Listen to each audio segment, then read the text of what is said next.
guys, how's it going? Trae Young out for game number 4. Tough break. Stepped on a ref's foot in game number 3. He went to the locker room right before the third quarter, but then ended up coming back, finished the game, but now he is done for game 4. He is ruled out. I shouldn't say already. They just announced it in the last, it says 23 minutes here, so last half hour or so, the team has come to the conclusion Trae Young is not a go. Game doesn't start for another 25 minutes, but started it up and see what's up. Uh-oh. We have a little fight for first. What's up, Madison? What's up, Expert? What's up, Yuki? Hope everybody's having a good day. Ready for some basketball. And the Hawks could be in big trouble, guys. Hawks could be in trouble. With no Trae Young announced, the matchup predictor is giving the Bucks a 62.9% chance of victory, which honestly I think is kind of low, considering they've already won 2 games against Trae Young. Trae Young obviously being the top scorer for the Hawks. Very interesting that they're only giving it a 62.9% chance. I would imagine it's probably going to be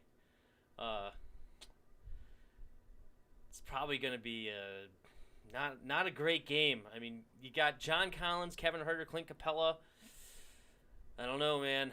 I don't know. Gangwu played well last time against Giannis, but might not be enough. I just wanted to take your fame.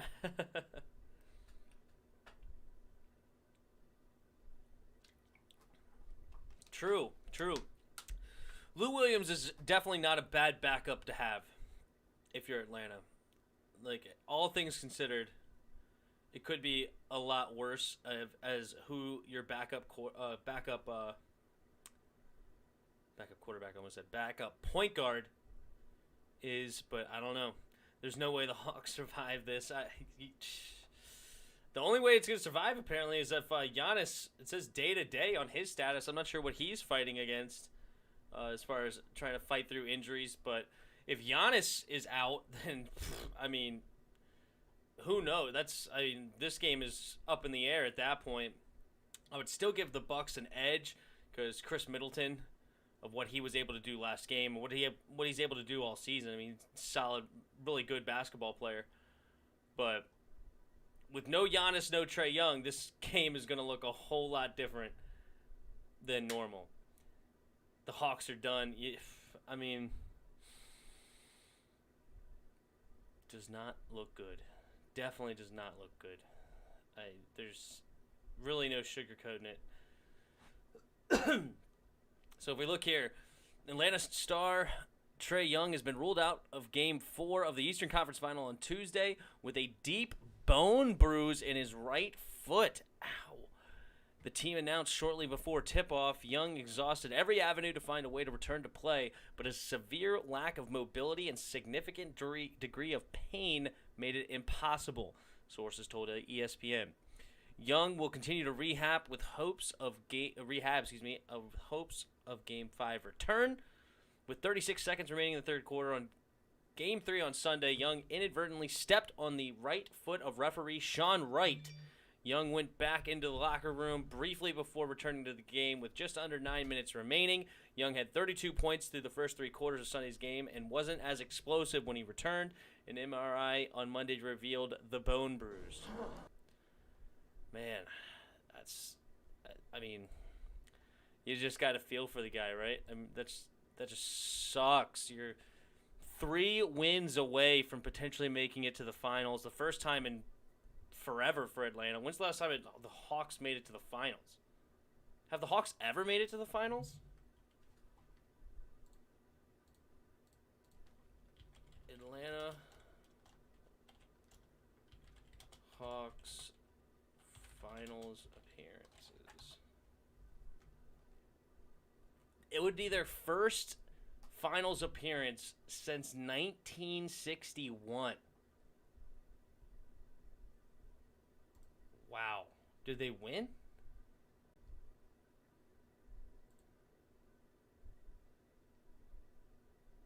Calendar, no, I don't know. 1961. Hawks, or you know what? 1961 NBA championship. Hawks lost to Boston 4-1, so they didn't even win. But yeah, that's just tough way to end it, man. How long is Trae out for? Well, he's hoping to be back by Game 5, but that is no certainty whatsoever. We don't know when he's gonna try his best to get back, but if he's not back, this series is over in 2 games. So it's do or die to get back by Game 5.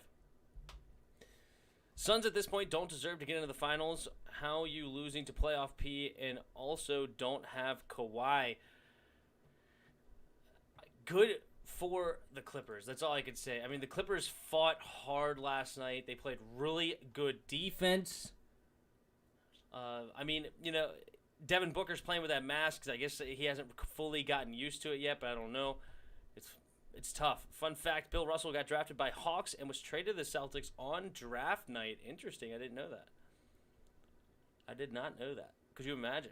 The Hawks could be the dynasty that the Celtics are today. And instead, it's not to be the case. And the Hawks haven't done anything since that day until now, being in the Eastern Conference Finals. I don't even know the last time they were in the Eastern Conference Finals. When's the last time the Hawks were in the Eastern Conference Finals? Eastern Conference Finals appearances. Playoff history. Conference Finals. The last time they were in the Conference Finals... Oh, I remember this, actually. Never mind. With Jeff Teague and Al Horford, Paul Millsap. I remember that team a little bit because they beat the Wizards. Yeah, they beat the Wizards 4-2. Tough series for the Wiz back when they had Paul Pierce was on that team. Of course, we had Wall, Beal. Who else was on that team? Gortat, I believe. Martin Gortat was on that team. I wonder if Nene may have been on that team. Otto Porter Jr., I believe, was there. I don't know. It's an interesting team. What up, Celeste? How are you? Is Trae Young playing? No, Trae Young is out. Ruled out for Game 4. Tough. Giannis out too. Dang. Is he actually out? Is Giannis out?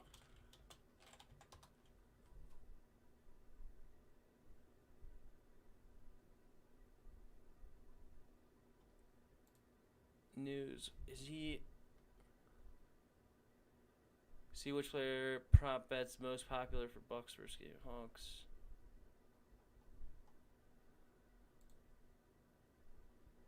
Has he been announced out yet? I don't know. No ice tray, the gang. Hawks done. Yeah, it sucks, man. How's it going, Protec?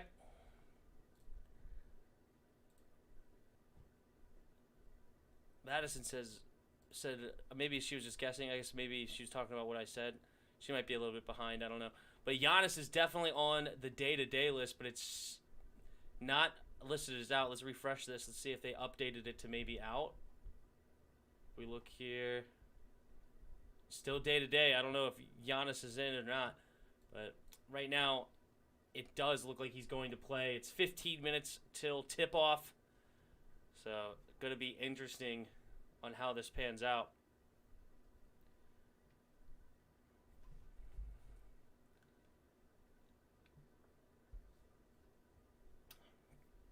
No stream for you tonight, Protec?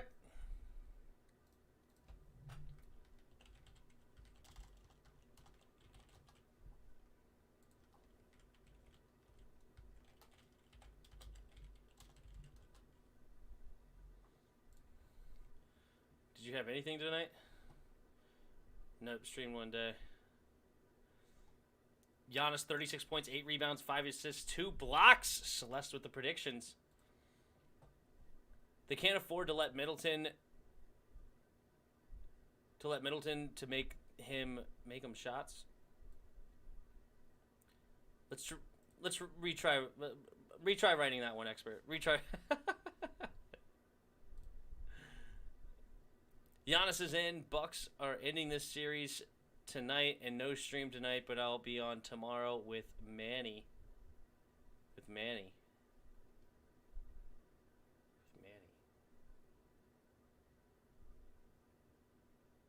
I don't know who Manny is. Who's Manny? I don't know why that sounds familiar, but I don't know who it is at the same time. Well, have fun.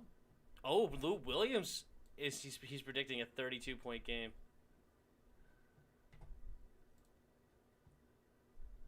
It's a lot of videos on the second channel, no pun intended. There you go. Got to go support the other channel then. Talking Sports with the Man. I really don't even know who that is. Why do I not know who that is?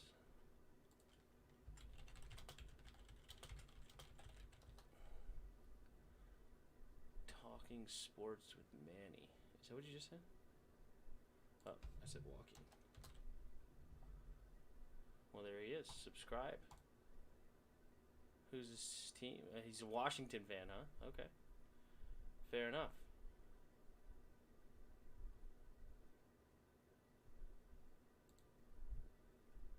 Fair enough. What up, Mitchell? My Maryland boy, Levine Herder, is dropping... Levine, I like that. Kevin Herder is dropping 35, 5, and 10. I love it. I know. I want to see a great game out of Kevin as well. I liked him in the Terps uniform. You know, it's funny because it's kind of like Steve Blake back in the day, right? Where Steve Blake was probably the least likely to have an NBA career, if we're all being honest, looking at that team with Juan Dixon, Chris Wilcox, Byron Mouton, and who did I miss? I'm missing somebody. Chris Wilcox, Byron Mouton, Juan Dixon, Steve Blake. Did I say everybody? No, I'm confused. Juan Dixon, Chris Wilcox, Byron Mouton, and Lonnie Baxter. I knew I was missing somebody. But anyway, if you looked at all those four guys, like poised to be like really good NBA players, but the one that ended up having the longest career and actually, I think he even won a title. No, he may not have won the title because he was on the Lakers for a bit with LeBron, but I don't think he was on the team that won. I don't think he was there last year. But had a bunch of playoff runs and definitely a very interesting career. Steve Blake was the one that stayed the longest, so interesting. So, and then Kevin Herder looks like the same kind of deal because I think he was on the team with like Melo Trimble, Diamond Stone, like these kind of guys, and then he ends up being on the NBA, and I don't think either one of those guys are on a team right now. We got to link up Tim and Calabro. Yeah, I'm actually looking to have people on the channel start getting more people on the channel going into football season after the NBA Finals. I'm thinking about starting to reach out to a bunch of people and see if they want to come onto my channel as well and talk some Skins football. I also want to do some, talking with the enemy kind of guys. So start reaching out to some Chargers fans and some Giants fans and start like setting up people to come on the show, see what date is best for everybody. But yeah, I'm I'm kind of have those things in the back of my mind of what I want to do. Just saying, I want to see the Hawks versus Suns because then it's Jalen Smith versus Herder. True, Jalen Smith gets no PT, but that would be cool. A cool storyline for Terps Nation at least. Somebody please explain to me how they're going to end the series tonight. Whoever said it. Yeah, I don't. I think ProTech was a little off on that one because it's only game 4. So they will not end the series tonight. Even with a win, it would have to go into game 5 no matter what. But yeah, I want to see Hawks versus Clippers. Hawks versus Clippers, interesting. I mean, I'm cool with the Bucks versus Suns, to be honest. I like that these homegrown teams actually are getting to the finals and winning. You know, of course, they brought in some people like Drew Holiday was somebody that the Bucks brought in. Chris Paul was somebody that the Suns brought in. Jay Crowder as well. But you get the idea. Like the nucleus is people that they drafted and homegrown, and the idea that they can make it to the finals and win, and we don't have a year of the super team because even when the Raptors won, they shouldn't have won. Well, I mean they won, they deservingly won, but shouldn't won is not the right way to say it. It's obviously if the Warriors were healthy, they would have won. Is my point. But it's nice to see two true homegrowns. But, and anyway, what I was going to say about the Raptors is they weren't really homegrown. Their best player was somebody that they acquired in free agency, right? Kyle Lowry was still there, and or did they acquire him in free agency, or did they trade? Actually, I think they traded DeMar DeRozan then, didn't they? That's how the Spurs got DeMar DeRozan. They traded for Kawhi Leonard. And then Pascal Siakam. So they had a couple of homegrown guys. They weren't like a complete super team, but still they brought in their best player. Devin Booker is the best player on the Suns. Giannis the best player on the Bucks. So it'd be nice to see a Suns versus Bucks finals. I would actually like that. If they get 3-1 tonight and Trae Young is out, it's over. Yeah, I mean, Trae Young's got to come back game 5 minimally to even give them a chance. But even him, like, they needed to win the other night. If they won and they were up 2-1 and then Trae Young is out game 4, I would actually feel, I wouldn't feel good, but I would feel okay as a Hawks fan that at least we have a lead and we're just they can only tie tonight. But the fact that they can go up 2 games with a 3-1 lead, that's huge, is really, really tough. When's the last time the Bucks made it to the finals? That's a fair question. Bucks finals appearances. 1974 was the last time they played. If we look at the playoff history here, got to go all the way back to 1974, where they lost to the Celtics in 7. They swept the Bulls and lost to the Celtics.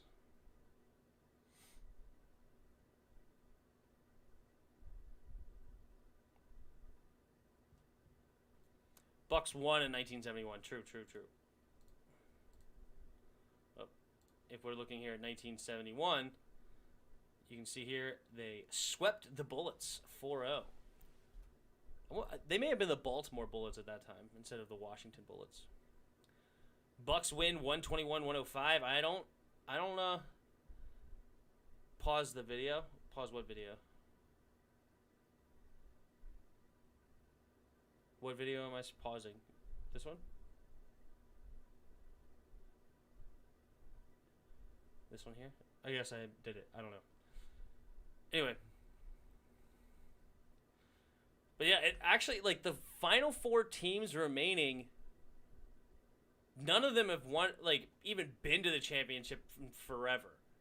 Because, like, the Suns' finals appearances, I don't even know if I don't think they went in, like, the Steve Nash era. They didn't go, right? They went to the conference finals and lost to the Lakers. And they lost to the Bulls back in 92-93. They lost to the Celtics back in 75-76. So, yeah, the Suns haven't won a finals at all. And then the Clippers haven't either. So, the only team remaining that has won the finals is the Bucks. And then the Suns, though, like they haven't even... they've been to the finals twice. They lost to the Bulls and the Celtics. But, yeah, interesting. Do you think DeAndre Hunter is good? He is same like Ruri and needs to step up. I mean, they don't play him enough for me to give a good opinion on DeAndre Hunter, to be honest. What is DeAndre Hunter's... Like, he doesn't even play, right?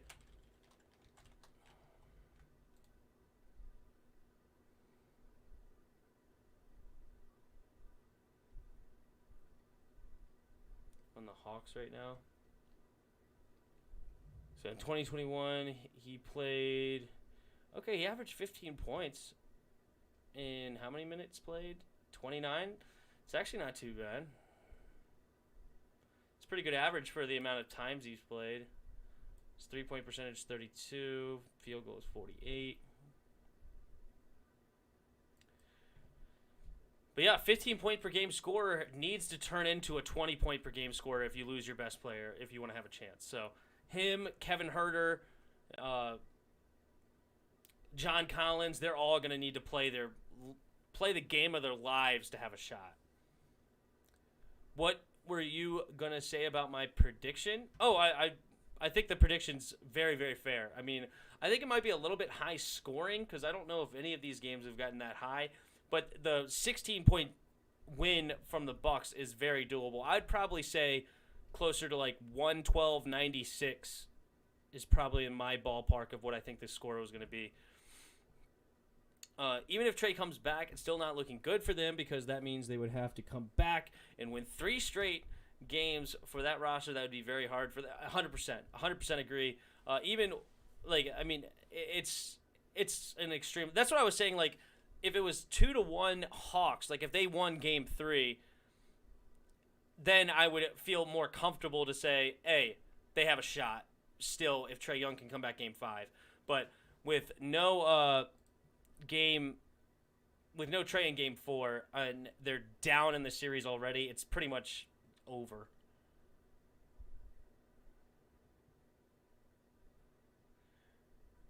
I believe everybody that still hasn't been in the finals in over 10 years. Oh, in over 20 years.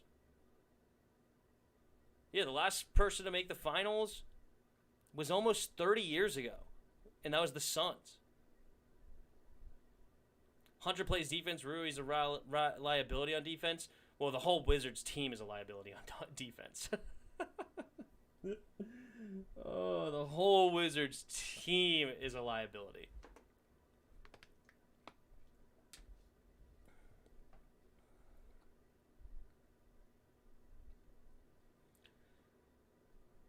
Actually, if they play a Okongwu or whatever, he actually played pretty good defense on Giannis. Now, I'm not going to say he can shut him down, but he played solid defense on him. I was really impressed with the rookie guarding the 2-time MVP and how he was able to stand him up, poke him. He got a block on him, and he didn't really let him do anything when he was in the game. So I wouldn't worry too much about the defense. It's my worry for the Hawks tonight is who's going to do the scoring. I mean, your 25-point per game highest scorer is not going to be playing tonight. So where is the scoring going to come from? Bogdanovich has got to hit his shots, and he's been cold like all series basically. Kevin Huerter needs to be big. John Collins needs to be. He's been doing a good job of hitting the offensive boards. John Collins, that is. So hopefully he can get in there with the shooters and try to give second chances to his team. Same thing with Clint Capella. So they're going to have to do all the little things right if they're going to win this game. They're going to have to win the boards game, which is going to be hard against Lopez and Giannis. They're going to have to win the turnover game. They're going to have to win the free throw game, getting the line more. They're going to have to do a lot more because just pure shooting and like getting in transition and stuff is going to be a lot to ask for this team. Straight up. I mean, it's going to be a lot.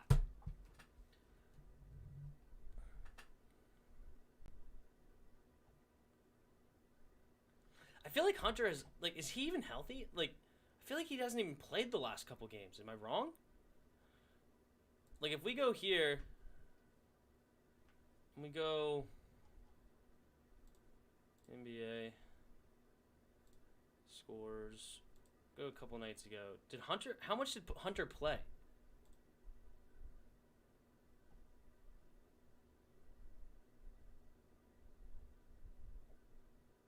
Is DeAndre Hunter coming back for the first time? Is he coming off injury, I guess?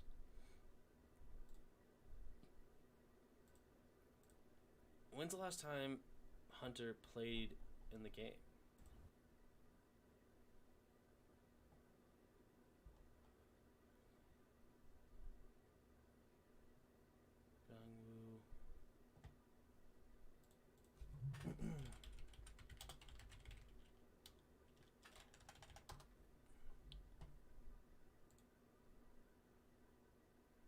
Oh, he's out for this postseason.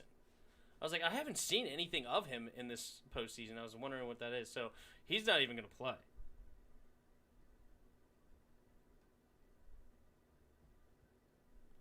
They basically have to be perfect. That's about it. True.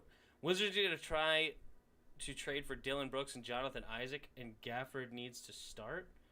I mean, I don't know why those two would be of any consequence. But they definitely need defense. So that's 1,000%. And I'm interested who they're going to bring in. They haven't hired a new coach yet, right? There's no word for who's Wizards head coach.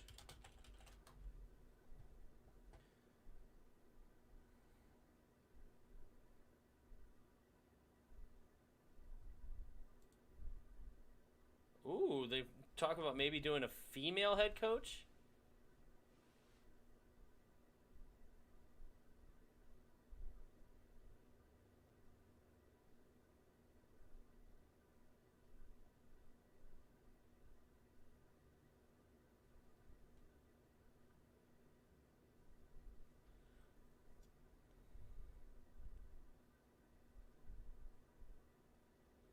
Could you imagine? Why would the Wizards want to hire Hammond above other rumored candidates? First, she's one of the top assistant coaches in the league, and that's first and foremost. And also, they can sell her the fact that Washington has a playoff-ready team, which Orlando or New Orleans aren't. And finally, if they have Beal's and Westbrook's blessings, that would make such a hypothetical hire easier. Also, Hammond has been coaching a Spurs team that is in a transition of sorts, given that they missed the playoffs in each of the last 2 seasons. The Wizards hired Christy Tolliver to be an assistant coach a couple seasons recently, and they are the second team to name a female general manager of their G League team by hiring Amber Nichols last January. So it's not like they wouldn't be open to hiring a female head coach, given that barring Hammond's personality just not working out with the Wizards, as Westbrook would say, why not? And finally, I'll admit the Wizards can benefit from the good PR as well. Let's see. Becky was under Popovich for some time. I think she'd be a good coach. I mean, I don't see that it would be a bad thing. Like, the one thing, and the only thing that I can think of is when you're a head coach of a group of men, you have to be able to motivate and lead a group of men. Now, it's not impossible, but it becomes a lot harder as a woman. It's true. So, that's the one thing you'd have to do, and that's why they talked about it. They would need the blessing of Beal and the blessing of Westbrook, because those two are the leaders of the locker room, and if they give the blessing, they could put the rest of the guys in line and kind of help. And that's not even a knock just on women. I mean, that's a lot of coaches. A lot of coaches, especially brand new coaches, need to have a guy or two in the locker room that's the leader, that kind of can be the liaison between the coach and the players. So that's not a knock just on women coaches by any stretch. But obviously, she's got a double threat here, right? She's a female coach and a brand new coach. So she's going to need some help from the stars to have that respect from the players. Basically, you're seeing the end of the Hawks' journey this year come to a close. True. Could be an interesting hire. I mean, I don't see why not.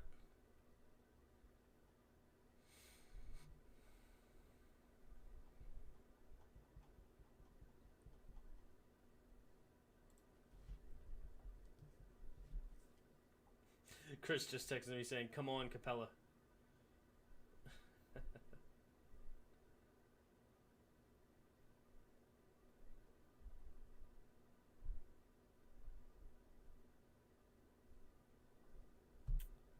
Hey Tim, did you hear about Dan Snyder's wife is the CEO and co-owner? A lot of people are complaining about it. I don't understand what the complaint is. I don't know why it matters. To be honest, I don't know. Like, I mean, honestly, cool. I mean, it's got to be better than Dan Snyder, I guess, because Dan Snyder sucks. But it's not like Dan Snyder's stepping down and he's still the leader. So I don't know why that makes a big difference, to be blunt. Anyway, I missed the start of the game. Oopsies. Talking about other things, I didn't pull up the game yet. And the game started. So, let's go ahead and do this thing, shall we? Let's do this thing. You know what? Took over an early march from... So, the Hawks jump out to a 5-2 lead to start this game. Capella going to the line, gets the first free throw, so it's 6-2. A quick start for this team definitely would not hurt, but we'll see. Second, oh wow, that was definitely early. Yeah, we're gonna get a violation on Lopez. Lopez pointing at John Collins. John Collins pointing at Lopez. And they're going to get a second opportunity at this free throw. Capella missed. I don't know who stepped first. That was kind of hard to see. Oh, well, Giannis stepped first that time. And no call there. Okay. Interesting. So it ended up not hurting the Bucks. But I thought Giannis stepped a little early on that one too, inside the paint. But they didn't call it this time. So, Middleton has at the top of the heat, guarded by Bogdanovich. Oh, Middleton's going to get the foul? But they're going to say not on the shot? I don't know if I agree with that. That kind of looked like he was going for the shot the whole way. That looked like a shot. Wow, okay. Well, they didn't give him the free throws. The very questionable calls so far from the refs. But it is what it is. Bucks keep the ball inbounded. Drew Holiday kicks it over to Lopez in the corner. Lopez going to shoot a three. And, we're going to get a foul? John Collins? What's the foul going to be? Oh, he barreled through P.J. Tucker. And is Lopez going to get 3 shots on this one?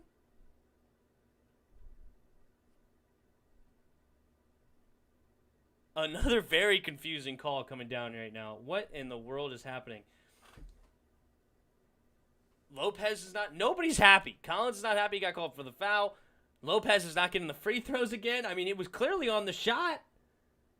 I don't know how that happened. Lopez literally caught the ball and spot-up shot, and then they didn't give him a place to land, and they didn't give him any free throws. Okay, well, it is what it is. Lou Williams gets it. Mid-range jumper for Lou. Yes, sir.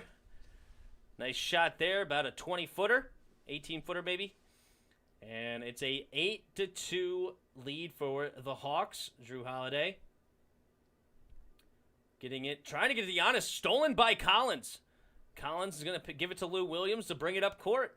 Atlanta playing strong right now. But last game they got out to a lead and they ended up giving it up. Oh, nice alley-oop from John Collins to Capella. And it's an 8-point lead, 10-2. There's Trae Young. He's able to walk around, just not play basketball. And Budenholzer, head coach for the Bucks, is going to send it to a commercial break timeout. And we'll go from there. All right, let's go ahead and get the score up. Gamecast. Let's go ahead and and this is the play-by-play we want. Get the play-by-play. Then we'll go ahead and pull this up. And we'll get the box score here. So Holiday is the only one to score for the Bucks.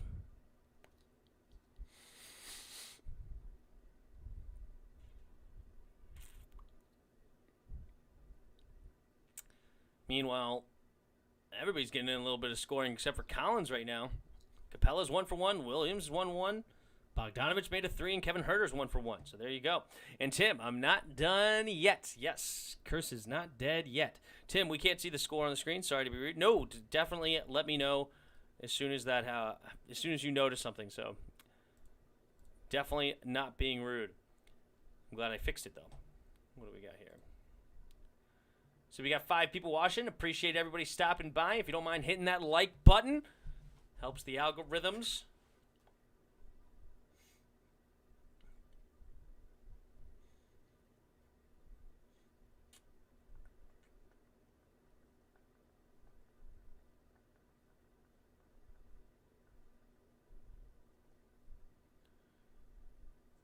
Fan Snyder just feels like the type of person that would want their wife and co-owner. Nothing wrong with it, but I don't know.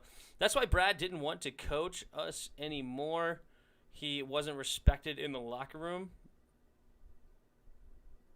Oh, yeah, Brad Stevens. Yep. Because you're the Celtics fan. That's true. Spoiled. What's up? Tim ran off with my $5 yesterday. What? Who had $5? I wish I had $5. I'm broke. Jairus, me and Tim soon be back to NFL games. True. NFL is just a little over a month away. Don't make me unleash my Black Mamba on you. What? I'm playing the what up chat. No, it's all good. What's up? Spoiled.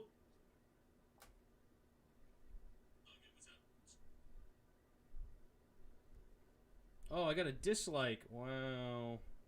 Somebody disliked the vid. What a jerk. Meet your next pillow. Oh, Jesus. Why do we need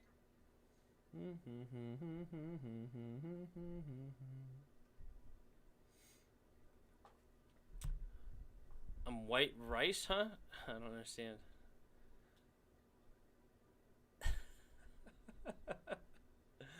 White rice sticky.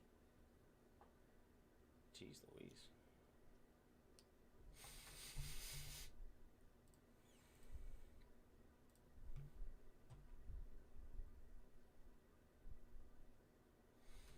Okay, we're coming back to the game. Oh, the Globetrotters look like they're in studio with the TNT crew. Nice. Okay, the Bucks have it. 9 to go in the first quarter. Still early. Down 8. Giannis on the baseline against Capella. Working it. Trying to spin it around. Kicks it out to Middleton. Three-pointer. No good. And Kevin Huerter the rebound. See if the Hawks can keep the pressure on. No Trae Young. No problem so far. Lou Williams driving the lane. Kicking it out to Bogdanovich in the corner. Bogdanovich thought about it. Pumped it. Didn't like it. Now dribbles it back out to the top of the key. Bogdanovich keeping it, going all the way, and then bad pass, and it's going to end up in Middleton's hands. I don't know what that was. Weird play there. Trying to get it to Giannis. Bad pass right back for Middleton, though. And back-to-back turnovers from both teams. And now it's back to the Hawks' possession. Clint Capella does not look right at the top of the key, I tell you. Uh-oh, Kevin Huerter jacks up a three, head on. No good, off the side of the rim. P.J. Tucker comes down with the rebound. Giannis thought about going in for an attack. Second guesses it. Now Drew Holiday kicks out P.J. Tucker in the corner. P.J. Tucker's form is so disgustingly bad, but it goes through. And that's all that matters. He, shoots from, out here. It's a weird form. John Collins, three, no good. Wrong rebound, though, ends up in Kevin Huerter's hands. Bogdanovich kicks it to Lou. Lou, and is that going to be a three on the shot? Uh-oh, Lou Williams might be going to the free throw line for 3 free throw opportunities here. Looked like it may have been on the shot, to be honest. Yeah. There you go. So the lead's at 5 right now, but there's 3 free throws pending. So let's see what happens. Can't wait to see Tim's Thanksgiving plate this year. That's right. With no gravy, because I don't like gravy. Other than that, I'm still wondering how I got mod on the channel. I made you a mod a while back for something I was maybe testing it out to see if you could send links if you're a mod or something. I don't remember why I made you a mod, to be honest, but I can add Chris as a moderator.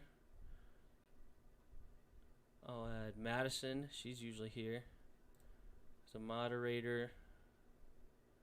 Yuki's here all the time. I'll add him as a moderator, maybe, if it'll let me. Moderator. Celeste is here a lot. I'll add him as a moderator. I'll add ProTech as a moderator, and there you go. We got some moderators in here now. Look at that. Look at that. To be honest, I don't deserve it.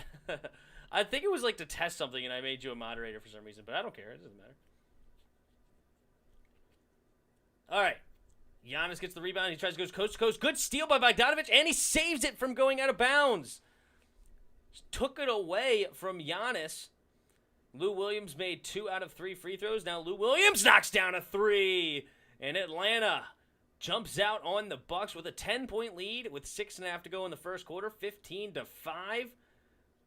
The Bucks on a slow start right now. Drew Holiday can't make the 3 off the back of the rim. Clint Capella getting the rebound. Hawks can add to their lead.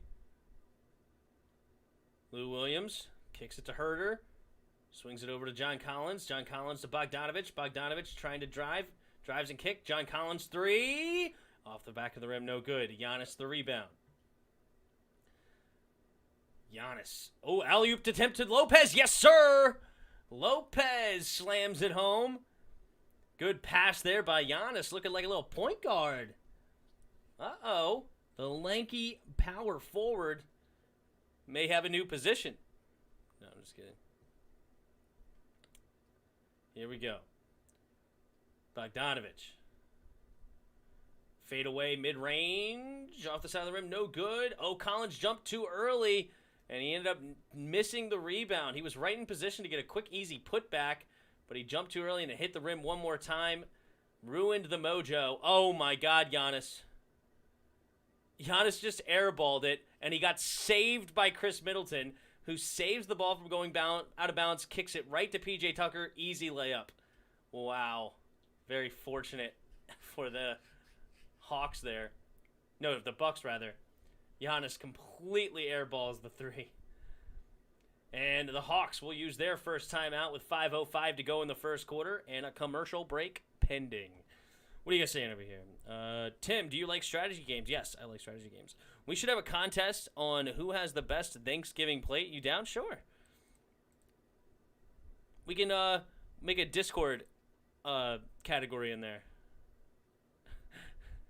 I saw this before, actually. The crossover we didn't know we needed. Completely losing Chris Paul. Gotta love it. I definitely don't deserve to be a mod. I need to stop typing fast. Spoiled will win. I'll just start throwing stuff on my plate that I'm not even going to eat. Just to make it look more colorful and awesome. But yeah, I'll make a remind me at near Thanksgiving, and we'll do, share your Thanksgiving plate Discord.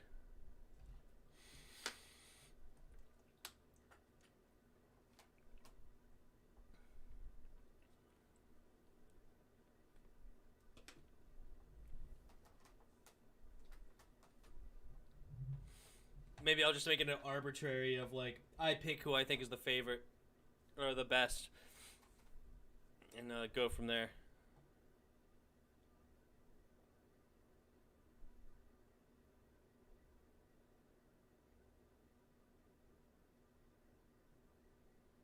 Oh, to be honest, I do deserve it. Oh, I gotcha. I see what you're saying now, Spoiled. I'm picking up what you're putting down.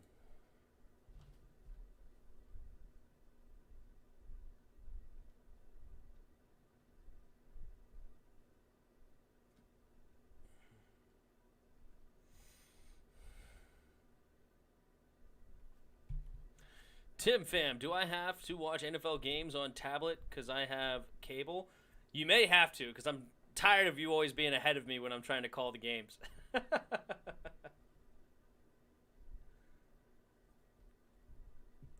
Because you don't know how to be quiet, Spoiled. You don't know how to keep it in until after I call the play. You're very animated while watching football, which is fun, but I'm trying to call and I just hear, what? Oh my gosh. Oh, there it is. Whatever it is, whatever the thing you're saying. Fine, I'll do it. There you go.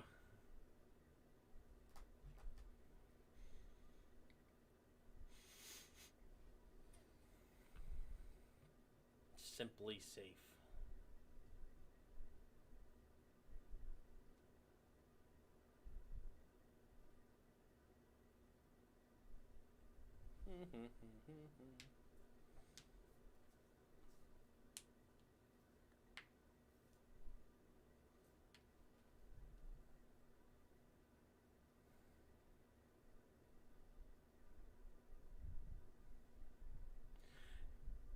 These commercial breaks are too long. But we're back, finally.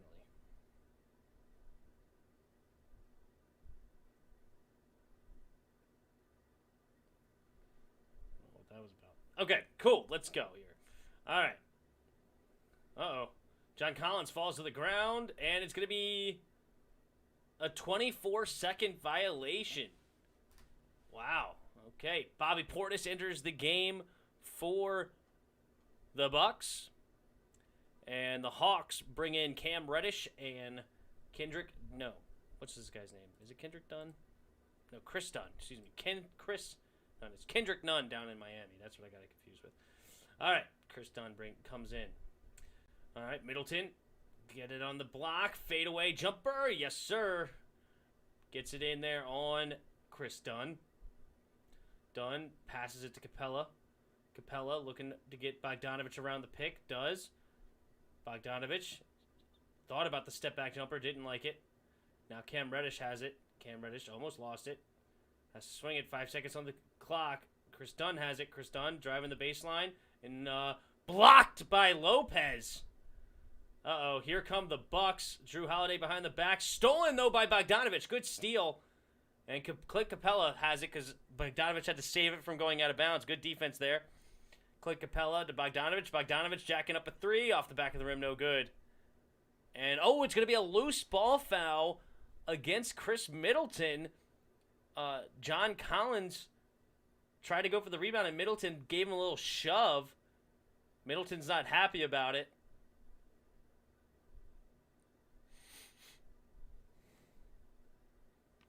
All right, Gallinari coming in for the Hawks.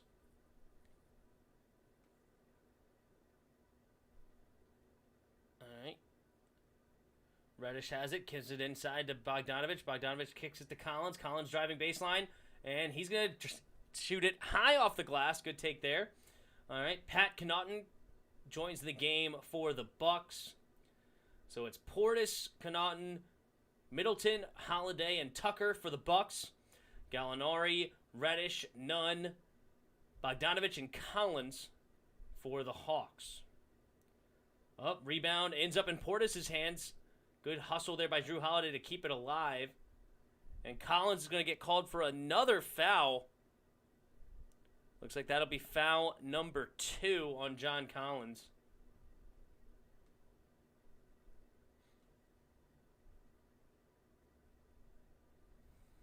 Collins is going to go to the bench with the second personal. Holiday driving, kicks it to Tucker in the corner. Tucker 3, rattles home. Good shot there. And it's back to a 3-point game now. 17-14 with 3 to go in the first quarter. The Hawks have definitely gone cold the last few minutes of game time. They've only made 2 points in the last 3 minutes. 3.5 minutes. Oh, nice take there by Reddish. Driving all the way to make a layup. Middleton, is going to get blocked by Nunn. Oh my gosh. Huge block going flying out of bounds. Good defense there. And Kevin Huerter is going to enter the game back in for the Hawks. Bogdanovich goes to the bench.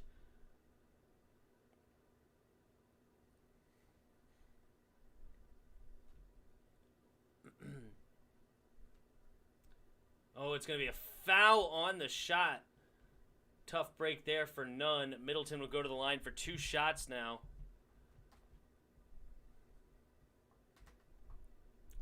Bad call. What's the call? I didn't like that call at all. That's good defense, to be honest. That's a tough call if you're Nunn. You won't see me on Saints vs. Washington game, though. That's fine. I got canceling tomorrow. That's probably going to last all day. Canceling? Counseling? Is that what you meant? Counseling? I don't know what you mean by canceling. Uh-oh. Never mind. Portis got back on defense. Okay. Reddish is going to jack up a 3. No good. Stolen by Reddish. Good defense. Hawks playing solid defense. They just can't continue to put points on the board. Gallinari getting inside and poked away by Portis, but it ends up in Huerter's hands. 5 seconds on the shot clock. Gallinari's going to jack up a long 3. Off the side of the rim, no good. 2 minutes left in the quarter. It's 19-16, Hawks on top.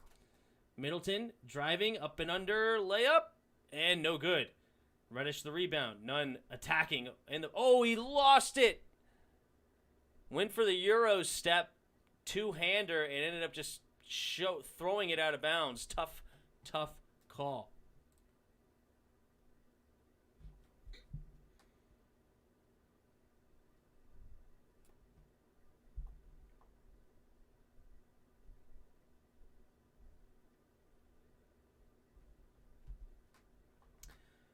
All right, Giannis back in the game for the Bucks. Kicks it over to Middleton.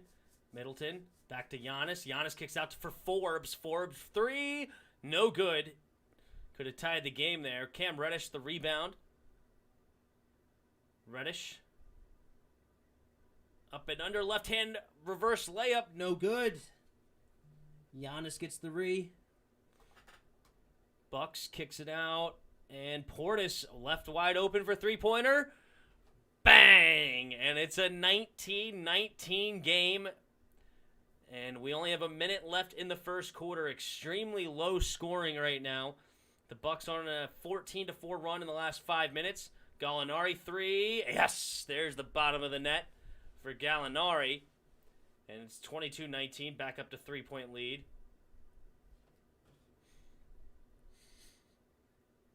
Forbes coming around the pick. Gets to Giannis. Giannis gets to Pat. Pat driving. Kicks to Portis in the corner. Bobby Portis 3 off the front of the rim. No good. But good rebound there by Pat. And now here comes Forbes with the kick out 3. And it's back to a tie ball game. 22 apiece. 36 seconds left. If the Hawks shoot quickly, they can get a double up here. But nope, they're taking their time. Oh, Gallinari's going to shoot a long 3. Bang! And it's a difference between 2.8 seconds and between the shot clock and the game clock.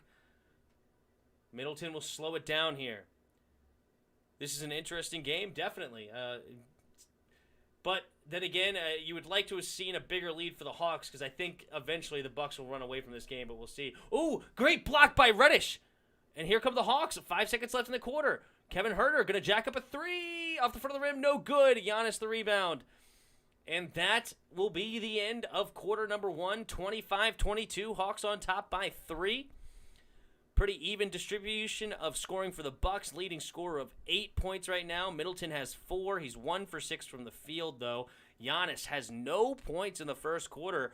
Might be the first quarter of the whole playoffs where Giannis was held to scoreless, where they did not pull him in a fourth quarter in a blowout game.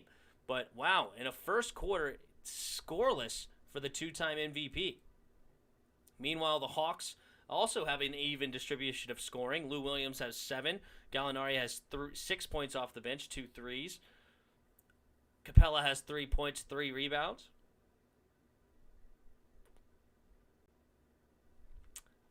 Both teams not shooting necessarily particularly well. 38% shooting for the Bucks, 45% shooting for the Hawks. Let's take a look at the team stats real quick. Bucks 100% from the free throw line, 2 for 2, 3 for 4 from the Hawks. So neither team getting to the free throw line a bunch. 5 turnovers right now for the Bucks, though. They got to clean that up. Nobody's really getting fast break points. Only 2 for the Bucks, 3 for the Hawks. Points in the paint, 8 for the Hawks, 6 for there, so it's pretty even. And 3 fouls for the Bucks, 4 fouls for the Hawks. Bucks currently right now are winning the rebound game. They have 14 total rebounds, 4 of them being offensive. 10 rebounds for the Hawks, 2 of them being offensive. But yeah, we got an interesting game. Yuki, I need a favor from your team, huh? Uh-oh. Yep, Yuki is now a mod. Hit Tom Brady in the leg for the NFL. Oh, you're so wrong, Spoiled. You're so wrong. Do the Hawks, or do the Niners play the Bucks?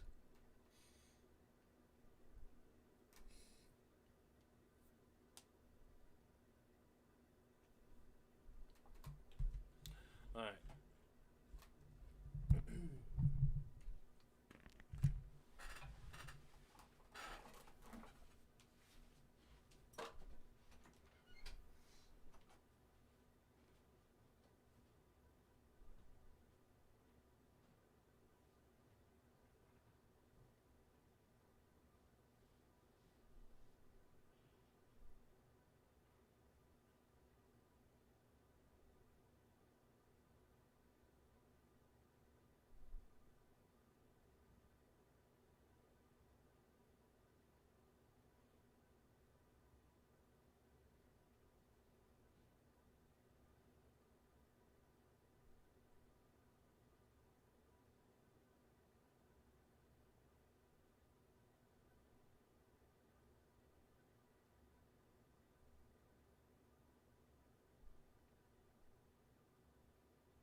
Sorry.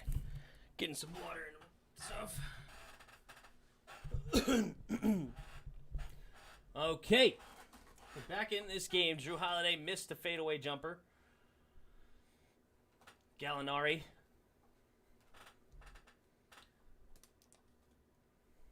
Kicks to Herder. Herder back to Gallinari. Oh, Gallinari's going to shoot it. I can just tell. Step back three. There it is. Oh, no good. Way off. Didn't even hit the rim. Oh, it's going to be a foul called on the rebound, though. Good offensive rebound there by Agangwu, the rookie.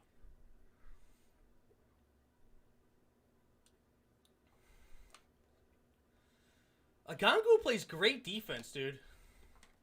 Great defense.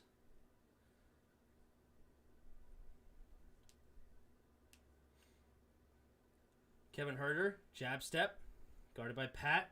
Between the legs, driving, kicks it out to Lou Williams in the corner. Lou Williams pump fakes it. Passes inside to Agangwu. Agangwu makes the little teardrop right before the buzzer. And it's 27-22.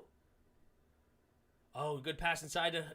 and Giannis finally gets on the board with the layup, and he has a chance for an and one. Agangwu getting a little bit of out of position. And that'll send Giannis to the line.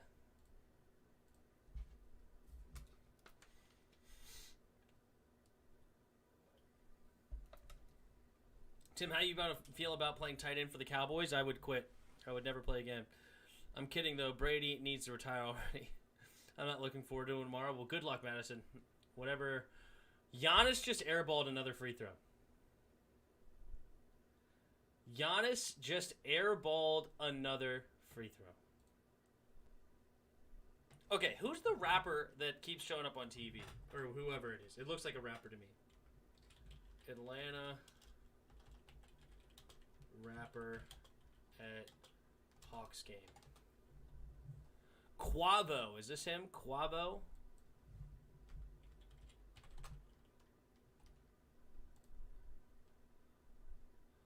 Is that him? Kind of doesn't look like him.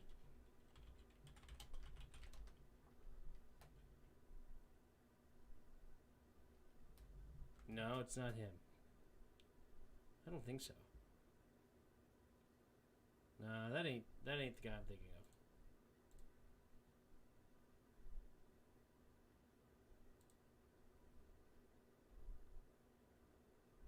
Is this him? Trap. The trap came from the baseline. Herder from the corner for... No, this is not the guy I'm seeing on this TV. I don't know who it is. He might not be a rapper. Maybe he's a singer? Or maybe he's neither, and I don't know who he is. Well, I definitely don't know who he is. Anyway, back to the game. It's 29-24.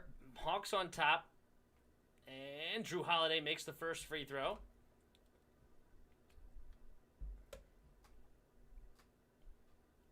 Second free throw coming up.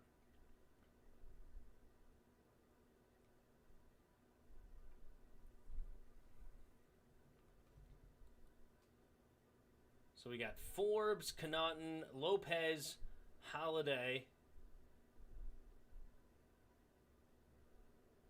And I believe Giannis. No, not Giannis. Who is it? Middleton? The last guy is way down. No, it is Giannis. Giannis is on the floor for the Bucks. Herder to Lou Williams. Lou Williams gets inside, makes a quick layup.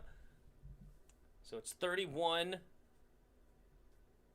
now after the missed free throw for Drew Holiday.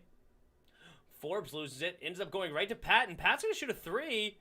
No good, and Agangwu ends up with the rebound. Bogdanovich attacking the basket. Swings it back out. No, he swings it to Agangwu, and he's going to get an and one left-handed layup. And Agangwu will go to the free throw line. Agangwu is playing really, really well for the Hawks. He's going to be a wild card in this series if he continues to play like this. He's playing fantastic defense against Giannis, and then on the other end, he's finishing at the basket. He's 3 for 3 tonight, 6 points. He's got a block. He's got a block already. 2 rebounds. This rookie is impressing me so far against the 2-time MVP and Giannis Antetokounmpo. Man, oh man.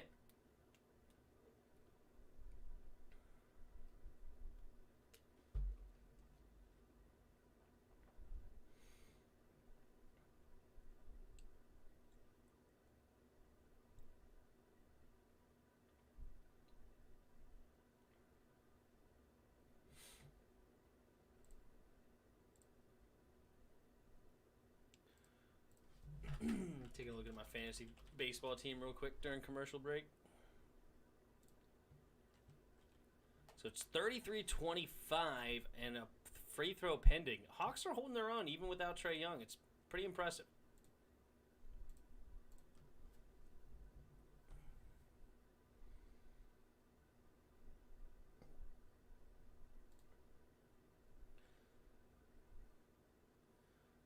What's his name?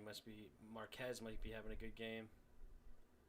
Marquez is actually not doing anything spectacular, but solid at the same time. No strikeouts, but no hits either. I'll take it. Oh my goodness, Ohtani. Ohtani already has 2 home runs. 2 more. He has 28 home runs on the year. Ohtani, that's insane. Team's looking solid, though. Uh-oh. 7 earned runs for Andrew Heaney. Yikes. Yikes. He's going to get that L. Oh, wow. Giolito already gave up 2 runs as well for him. So, tough sledding for weenie whackers.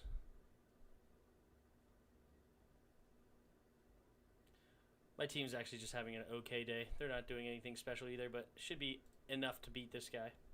Tim, we still need 4 people for our fantasy, so shout it out tomorrow. Got it. Will do. I will shout it out during the Chris and Tim podcast.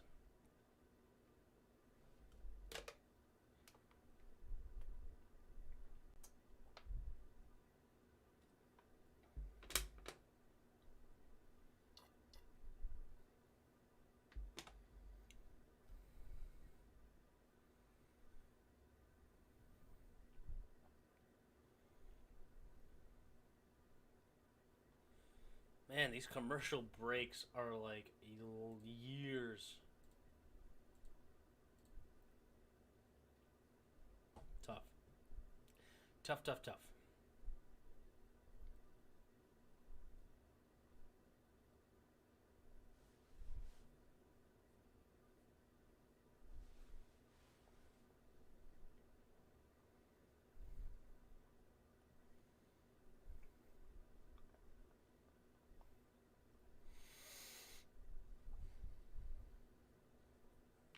Assist of the night. Interesting.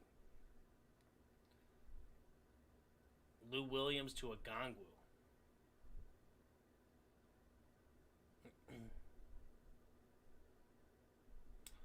Okay, finally, we're going to see the and one attempt from a Gongwu. I feel like that was forever ago. But here we go. Free throw is up and good. So it's 34-25 with 9:01 to go in the second quarter. Giannis has it for the Bucks. Gets it over to Drew Holiday. Drew back to Giannis. Giannis guarded by Agangwu. Leaves it for Forbes. Forbes is going to come around the pick, shooting a 3. No good, but poked away. Good rebound there by Lopez. Oh, my God. Middleton ended up with it and tried to do an alley-oop attempt to Lopez, and Lopez didn't even jump, and it just went off the backboard. Okay. Hawks have the ball up by 9. Gallinari driving the baseline, up and under, pump fake, fade away, off the baseline, no good. Front of the rim, and it is the Bucks basketball now. Giannis giving it to Drew. Drew, 3, rattles in. Big 3 there for Drew Holiday, stopping the bleeding a little bit.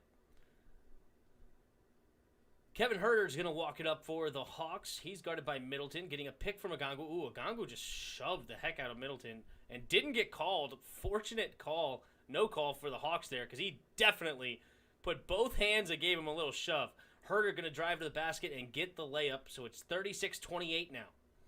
Middleton, pump fakes, kicks it back out to Forbes. Forbes, he's kicking the ball and everything. No kickball called or nothing. So, gives it back to Middleton. Middleton working on Herder on the baseline. 4 seconds left on the shot clock. He's bringing it out. Fade away, two-pointer, long two-pointer. No good. Lopez the rebound, though. And it's going to be a foul called. I don't know who the foul's on. Lopez got the rebound. Looks like it's going to be against Gallinari. Gallinari, the foul. They were tangled up, so kind of belly to belly. So interesting call, to be honest. But nonetheless, Bucks get the ball back with down 8 and 14 seconds on the shot clock.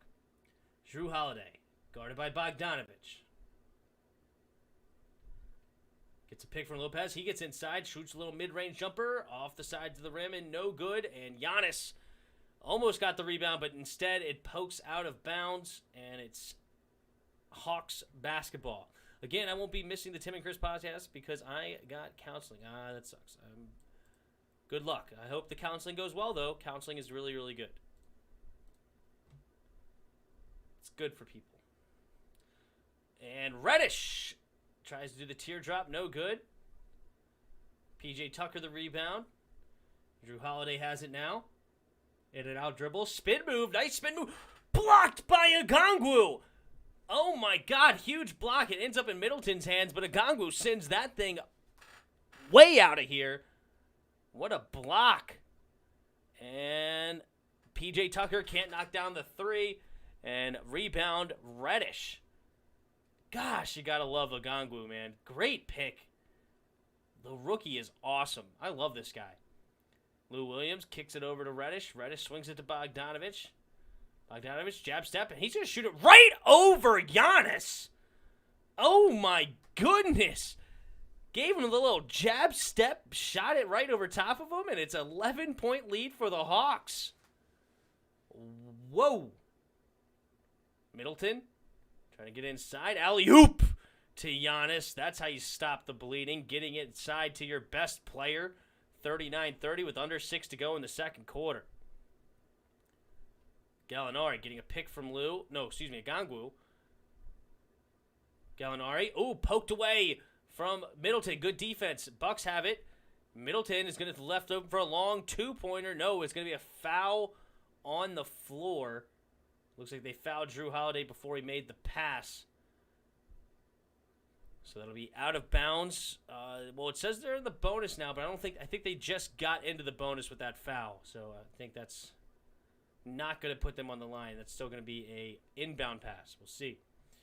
Cam Reddish needs to go to another team. I remember him in college. He was overhyped with Zion and RJ. I'm not sure. What do you mean he needs to go to another team?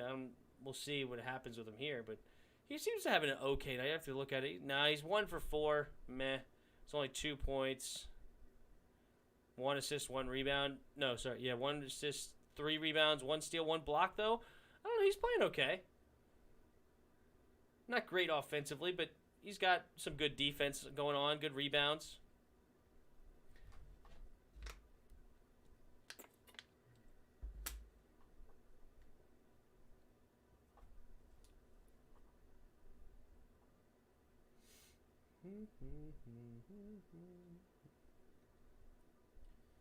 Yeah, Kyle Schwarber right now is a man possessed for the Nats. It's insane. He just keeps hitting home runs. Where's Kyle Schwarber?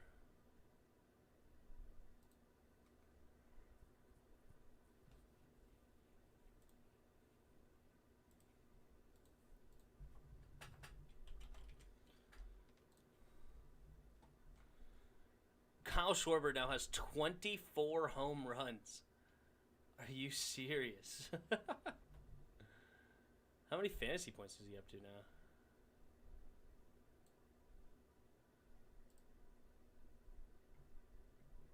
96%. Wow, 273. He's climbing. He was a bad start. But he was not having a good start at all. But man, now he's up to 24 home runs. getting close to leading the league.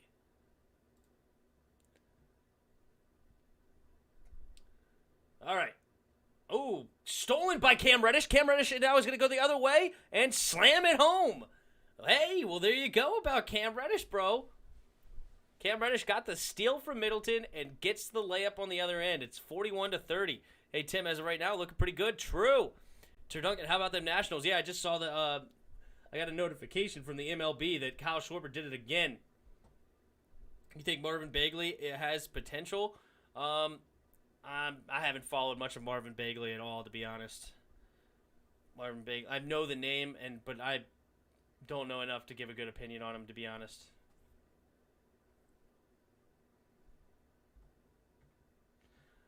Drew Holiday is going to get called for the shooting foul, it looks like.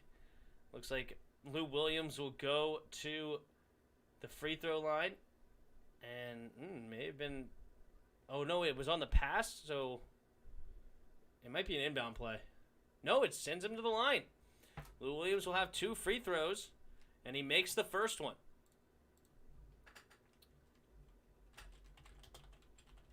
Is he on the...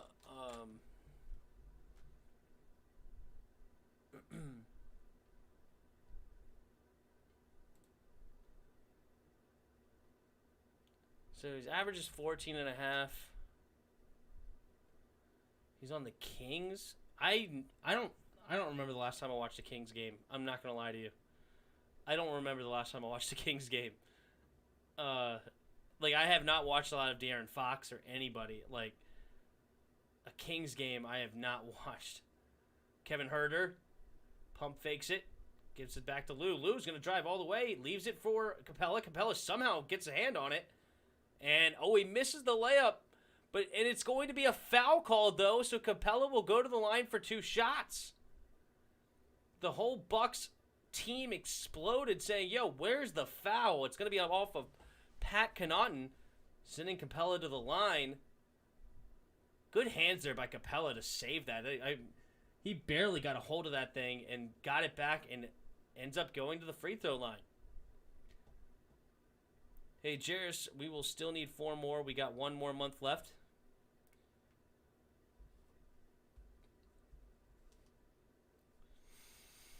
So Capella makes the first free throw. Second free throw coming up. And it's up.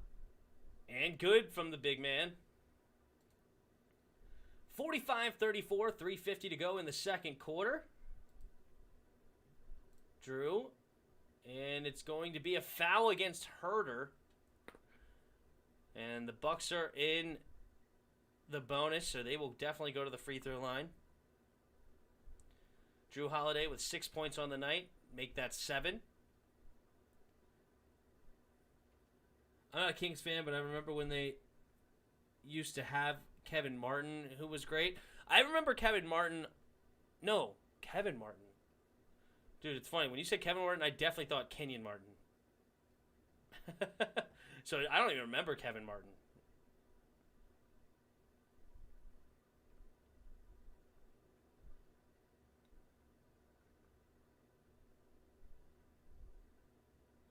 Cam Reddish kicks over to Lou Williams. Lou Williams getting a pick from Capella. Now he gets it to Capella. 3 seconds on the shot clock on the baseline.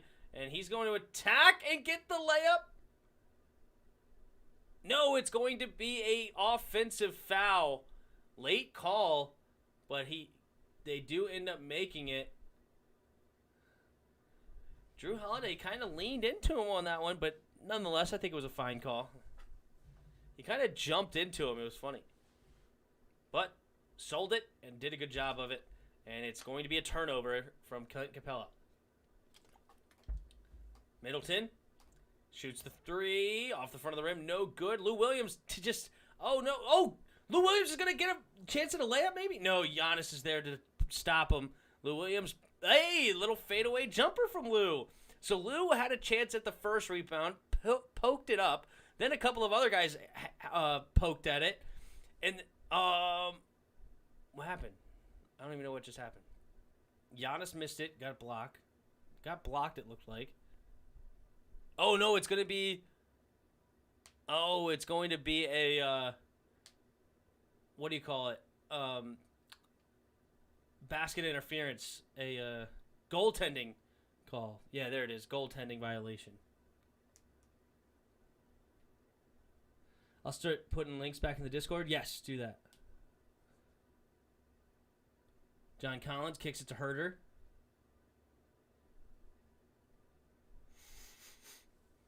Gives it Collins on the baseline. Collins, reverse layup, no good, and that didn't even touch the rim, so that will be a turnover. They ended up saving it, so it did not cause a 24-second violation, but even if they didn't, it would have been a 24-second. Bobby Portis left open for a three. Off the front of the rim, no good. Capella the rebound. Just over 2 minutes to go in this second quarter, and the Hawks will take a timeout. Currently up by 9, 47-38, with 2:09 to go in the first half. Ooh, that was close. That was close. I'm looking at that goaltending call. Let's go back and look at that again. Was it coming down?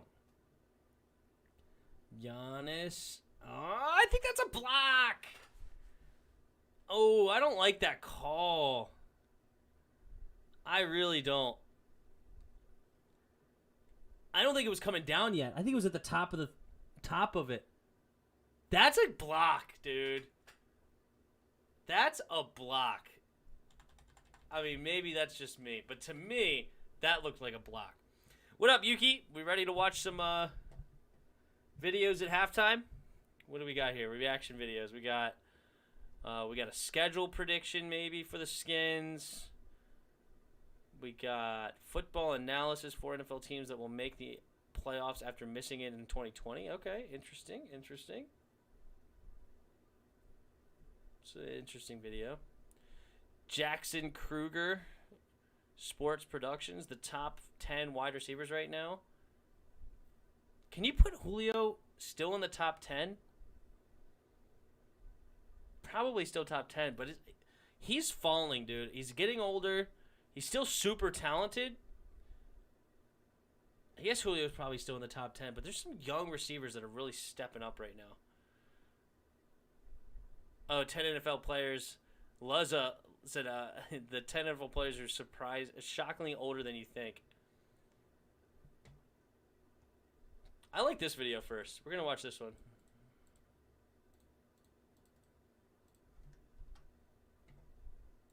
I'm on it. I can move with you.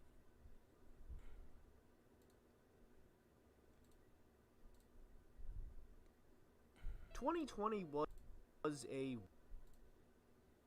So it's 47-38, 2:09 to go in the second quarter. So we'll see how this half ends, and then we'll go ahead and watch some vids, all right? Thanks for everybody stopping by. If you haven't hit that like button, please do so. Also, if you're new to the channel, hit that sub button. Trying to continue to grow this channel. Doing play-by-plays and doing some mostly NFL videos, but want to do some other stuff in the future. Just, you know, there's only so many hours in the day, but that's only half the excuse. Got to get in there and do it, man. Got to do your thing.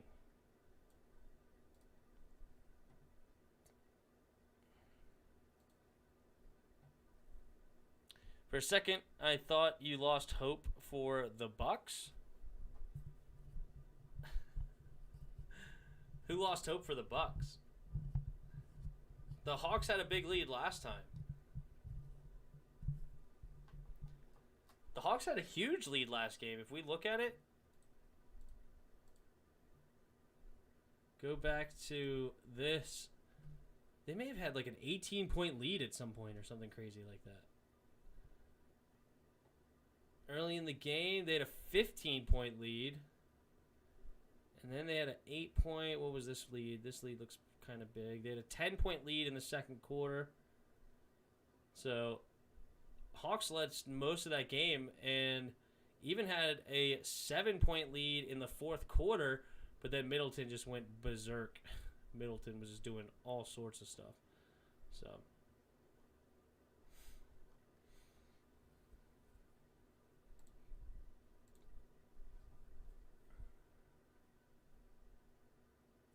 All right, here we go. Collins gets it into Bogdanovich. Bogdanovich, guarded by Giannis. Kicks to Herter. Herter's going to step up a three. Whoa. Air ball. Kevin Herter. Little air ball.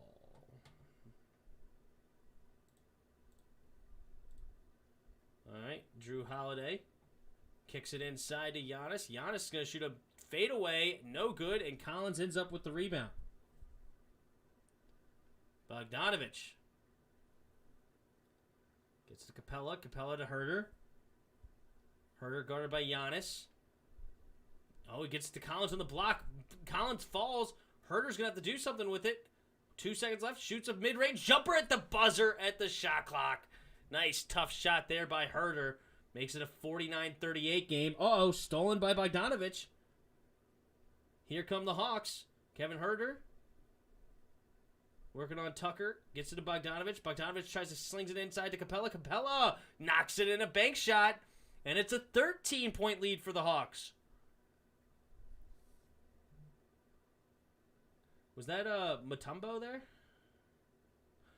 Oh, it's going to be poked away by Cam Reddish. Thought it may have been out of bounds on Chris Middleton there for a second. But no, the ref said, nope, it's the ball of the Bucks. Bucks attacking the basket, up and under, right hand, no good. But it's a foul. Clint Capella is going to get called for the foul. And Giannis will go to the line for 2 shots with 41.9 seconds left in the second quarter. Down by 13. Giannis right now only has 6 points on the night. One of the best scorers in the game. And he is struggling to do anything offensively tonight. But yeah, Drew Holiday, Middleton, and Giannis all being held to under double digits in this first half. You got 8 for Middleton, 8 for Drew, and then Giannis just missed another free throw. He's 0 for 3 from free throw now. Or no, 0 for 2. He had an and one earlier attempt. That's what it was. So 0 for 2 from the free throw charity strike. All right, Gallinari's going to come in for the last few seconds. 41.9 seconds to be exact. I don't know if the Bucks can win this. I mean, the Bucks are going to need a much better second half, that's for sure.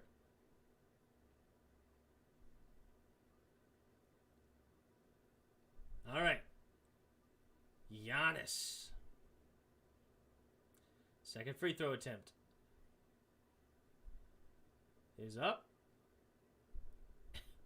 And another airballed free throw. That's 2 in one game.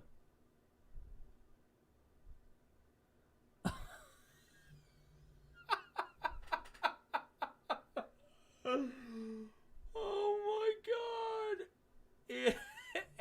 He only has shot 3 free throws, and he has airballed 2 of them. Bogdanovich pump fakes, driving the lane, left-handed, doesn't make it, but gets his own rebound. Good block there by Pat Connaughton, though. All right, it's about a half-second difference between the game clock and the shot clock, so the Bucks can hold it basically for the last shot here. And that's what Drew Holiday will do. Down 13. Drew, guarded by Bogdanovich. 8 seconds left in the quarter.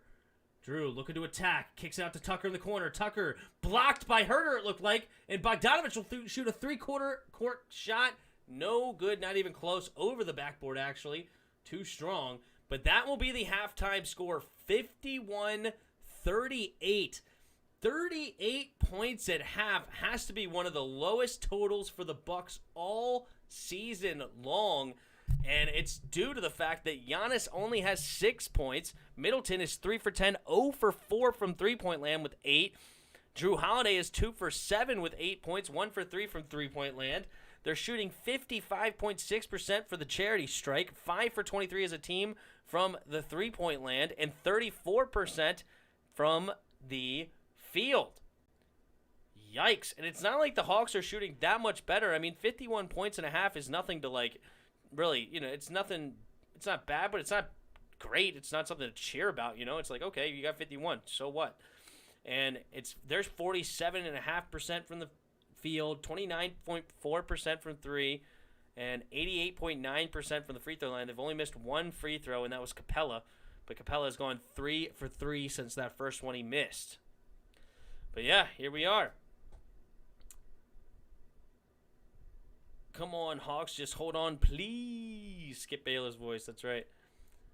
Mark from RDC World 1 is going to have a field day with this. I mean, yeah, I know who you're talking about. Oh, yeah, the halftime speech on his channel would be funny.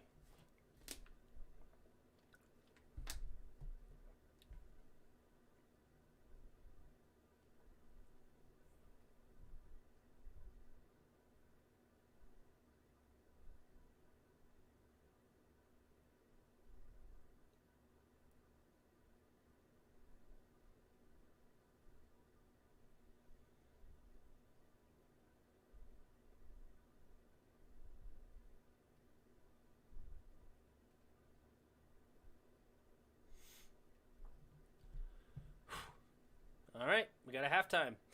Let's go ahead and check out this vid. Weird year for not only football, but for the entire world, and a lot of NFL teams that we thought heading into the season that were pretty good, or presumed to be pretty good. So, the 4 teams that he's going to talk about, he already put 2 of them in the conversation, right, with the title. So, he had the Chargers, and who was the other team in the... Crap. I remember he put the Chargers... I don't remember now. He had the Chargers and the Vikings. Okay, Chargers and the Vikings for the 2 teams that missed the playoff last year and believes he can make them this year. Another one obvious, of course, he just has them right here, is the 49ers. And so the last team is the wild card of who he could choose. I could see somebody like the Dolphins could be in this conversation. I can see somebody like the Patriots, honestly, in the same division. I can see the Panthers. I could see the Broncos if Drew Lock hits like I think he could. Who else missed the playoffs last year? The Cardinals could potentially make it.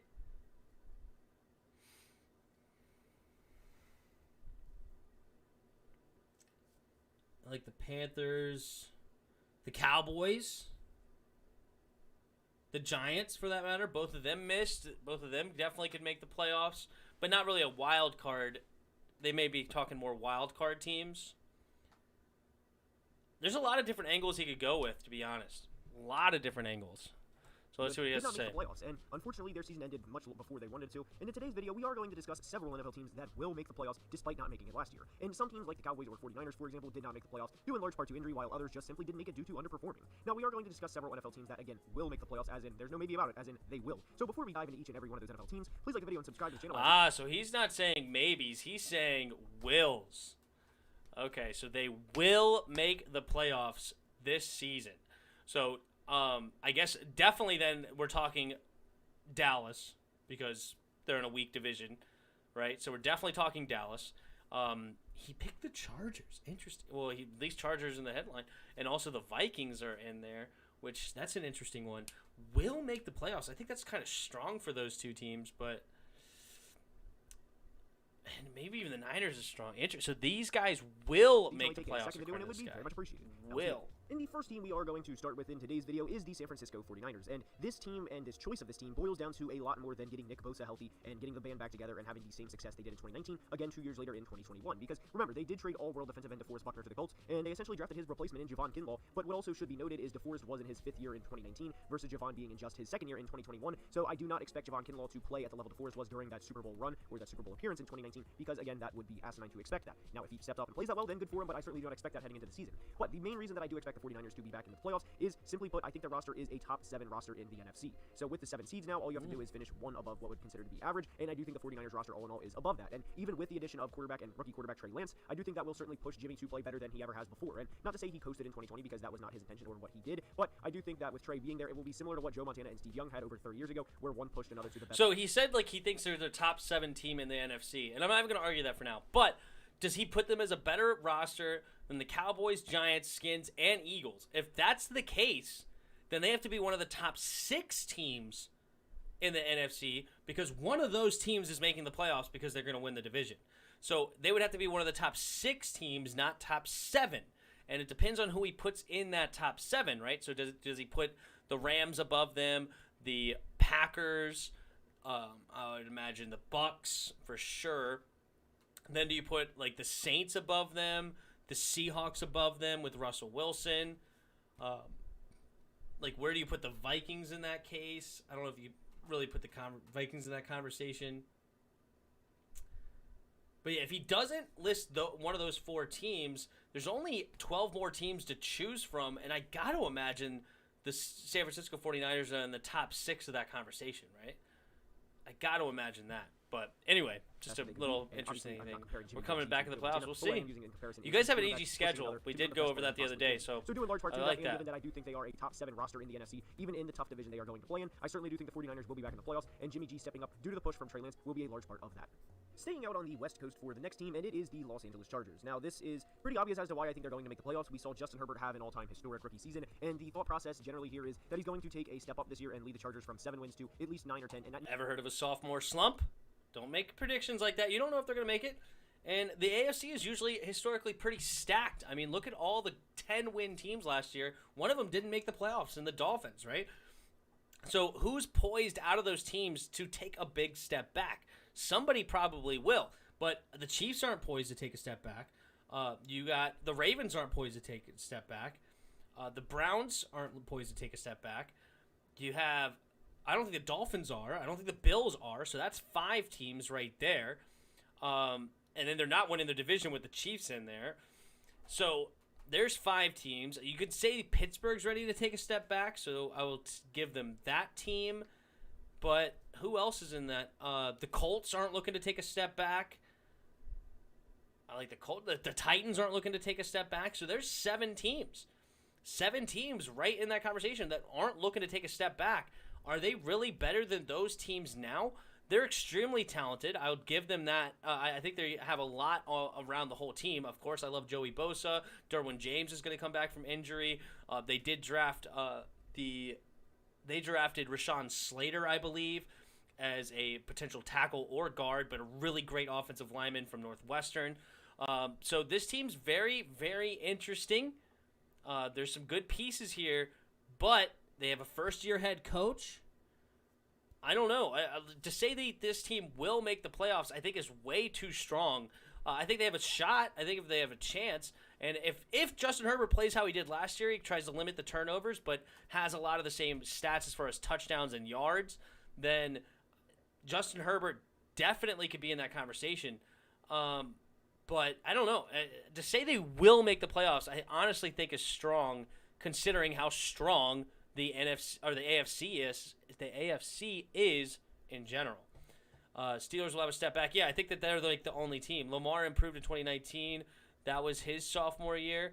Yeah, but he improved in a way that is like because of his mobility. You know, like he didn't really necessarily improve that much as a thrower. I mean, he was a good thrower, but like it's not like he had a bunch of stats through the roof throwing the football. It was really his ability to run, and that gave him that extra oomph to be a fantastic team, and they're well coached. I don't know about the coach right now, the new head coach that he's going into. So he's going into a whole new offense at that could completely tank him. Who knows, right? Like Jameis Winston is excused a lot of times because of his coaching with Bruce Arians' offense, and it kind of showed with Tom Brady. Tom Brady threw a lot more interceptions than he usually does because of the style of offense. So if the new offensive coordinator and stuff comes in, that could be dangerous for a second-year quarterback. But I'm not making any predictions that I think the Chargers are going to suck. I think they could make the playoffs. I think they could have a really good season. But to say they will make the playoffs with the history of injuries they've always had, with the history of underperforming that they've always had, I think is a little strong. Please, healthy Chargers team is a contender, easy no-brainer. Why would you? What makes you say that? They were 4-12 last year, 5-11. And Justin Herbert played fantastic, 30-plus touchdowns. I don't know. Baker had a step back in sophomore year, but that wasn't his fault because of coaching and O-line. Well, there you go. See, Baker Mayfield had a new coach, and that coach was horrible. That coach was garbage. Okay, I already forgot his name. Freddie Kitchens. Freddie Kitchens was horrific. They wasn't healthy last year. Their offense was healthy, but who else did they miss? They had what? No Derwin James. Was Joey Bosa healthy? I don't remember. But who was like super hurt on the Chargers last year? I think that a lot of times they just underperformed. Chargers aren't ready to make the playoffs yet. I would give them a year or two. Yeah, I mean, I'm not going to say it's impossible for them to make, but because this is a video of teams that will make the playoffs, no ifs, ands, or buts, no questions about it. Obviously, I'm giving them leeway because nobody could know any of that. I mean, the Chiefs could lose Pat Mahomes and 12 players like the Niners did, and they missed the playoffs. So I'm not trying to say that, but I'm just talking about even if healthy, I'm not saying that they're a guarantee at all. No, Joey. So Joey, how many games did Joey Bosa play last year? I don't even remember. Joey Bosa stats. 2020. He played in 10 games, played in 12, started in 10.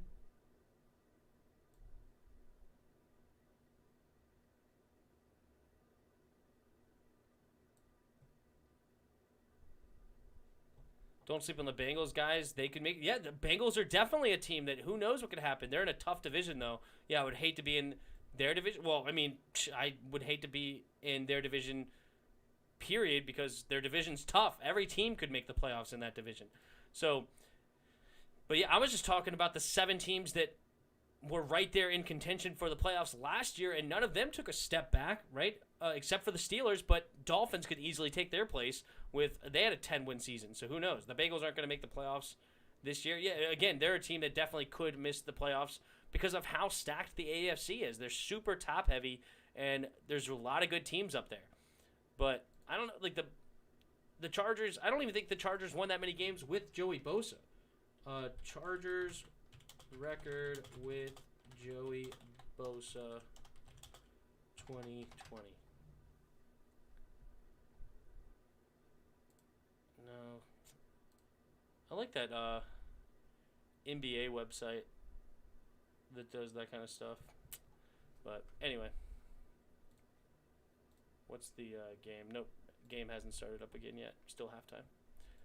Anyway. Minimum secure them the 7th spot in the AFC. And taking a look at their schedule, it certainly isn't easy by any means, but it certainly isn't the hardest either. And what is going to benefit them is their final 6 games are Let's look at the schedule. Hold up.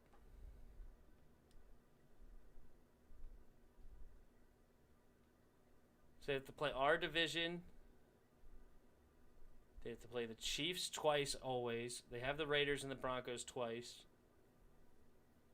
They have the Ravens, the Browns. Those are both tough outs. Patriots, who knows? The Vikings, I'm assuming this is another team that he thinks is going to be good this year. Steelers can still be strong. Cincinnati, we just talked about.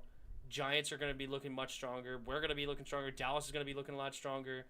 Yeah, I mean, they have to play the Chiefs twice. This schedule ain't really easy. Cincinnati home against the Giants at 7, or the final 7 games rather. At Denver, at Cincinnati, home against the Giants, home against the Chiefs, at the Texans versus the Broncos, and at the Raiders. So aside from the Chiefs and then of course the game on the road against the Raiders, and we might as well toss the Bengals in there as well, it certainly isn't the hardest final 7 games of the year. And if you include the Steelers home game before the Broncos game to kick this stretch off, the Chargers have pretty much 8 winnable games to end the year. Now, will they go 8-0 to finish the year? Probably not, but they do have very winnable. 8 winnable games? You're going to say the Chiefs are a winnable game? If you say the Chiefs are a winnable game, then every game on their schedule is a winnable game. They have 16 winnable games then. If you say the Chiefs are a winnable game. Chiefs are not a winnable game by any metric. Chiefs, they're going to be severe underdogs. But technically speaking, any team could win any single Sunday. So by saying the Chiefs are a winnable game, you're basically completely making that word meaningless. Because the idea of a winnable game is they have a average to subpar team that they're playing against. Chiefs are not that, right? But the rest of the teams, I guess you could say that, depending on how the Giants look this year. And Cincinnati, I guess, is right now only an average team. So winnable, I would say 7 out of their last 8. But, I mean, Steelers could still look strong. I mean, they were 11-0 last year for a reason. Like, they're going to get some pieces back on defense. Their offensive line, though, is looking big sketch. That's the big problem with the Steelers right now. But we'll see. Oh, we got a little Nate McMillan talking. Okay, that's a good, solid 24 minutes. Transition, we only have 2 points. You are doing a great job of keeping that ball in front, keeping that pressure on these guys, okay? We got to do the little things. Here's Mike Budenholzer. We got to turn their pressure against them. But we got to screen, get them off of us, attack, keep sharing it. The coach is there.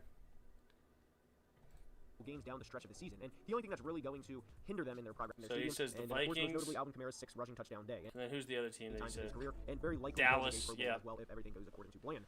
Dallas would be the other team that's obvious with Dak Prescott coming back. But all right, here we go. We're back into basketball. To 11-0, lost to Dwayne Haskins and Alex Smith. Oh, please. Dwayne Haskins was not in that game. Lost to Alex Smith and our defense. Bogdanovich with a big 3 to start off the second half, and it's a 16-point game, but Drew Holiday comes right back with an answer.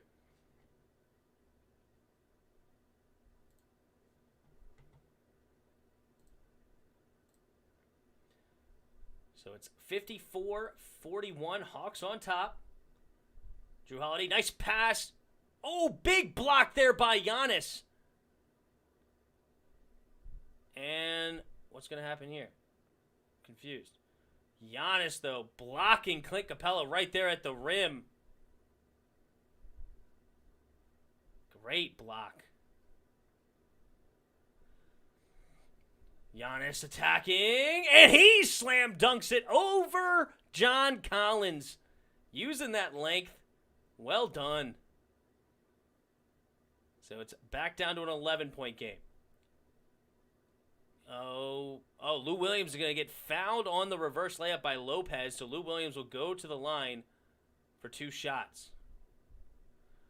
Giannis has to be careful, man. He hit John Collins right in the face with that offensive dunk. I mean, that's not good. We'll see. Dwayne Haskins was not in that Steelers game.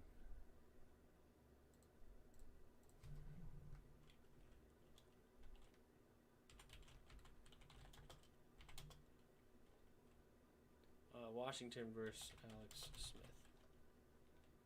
No, Washington versus Steelers, rather. Haskins did not play in this game. Exactly. Alex Smith played the whole game.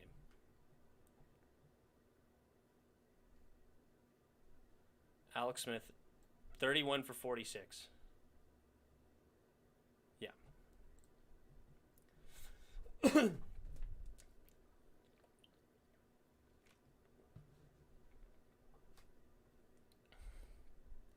All right, John Collins on the baseline. Jab step. Tries to shoot a mid-range jumper. No good. So it's a 10-point lead right now. Giannis kicks it into Drew, and Drew it's gonna get knocked away out of bounds off of Lou Williams, so Bucks will keep it. Ooh. Oh, Lopez in the corner, 3, and here come the Bucks.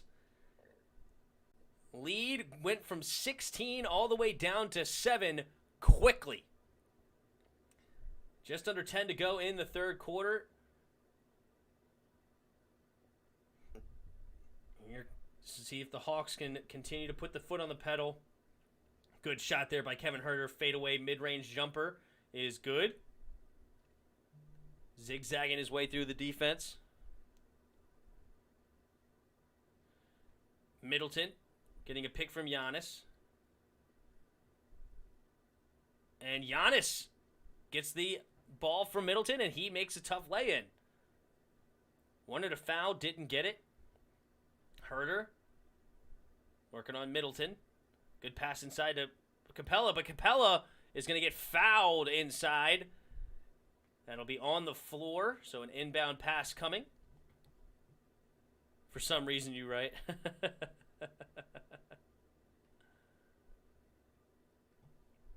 What's crazy is that Smith played the Steelers game with a bloody leg. Yeah, I think that was the game that he had the bloody leg.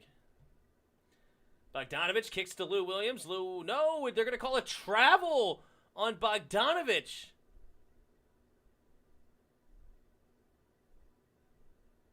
Definitely not a travel. Definitely not a travel. It isn't. He picked his ball up, stopped, and used a pivot foot, never traveled. So I don't know what that's about. Unless they call it offensive foul. What do they call it?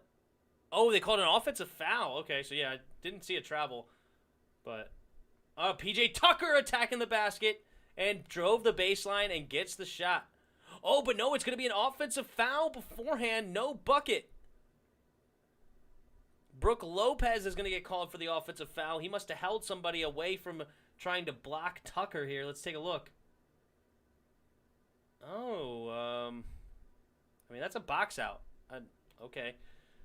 Fortunate call there for the Hawks, to be honest. Lou Williams, three-pointer. Bang! Big shot there by Lou Williams. Lou Williams has definitely showed up big tonight for the Hawks. He's got 14 points right now. 4 for 4 from the field. 1 for 1 now from three. No, wait, that should have been a second. So he has 17 points, 5 for 5 from the field. 5 for 6 from the free throw line. Great game from Lou Williams. I think it was Celeste that mentioned, or maybe it was Expert JK, one of the two, that mentioned that Lou Williams is going to be the wild card in this game with no Trae Young, and he's showing up big right now.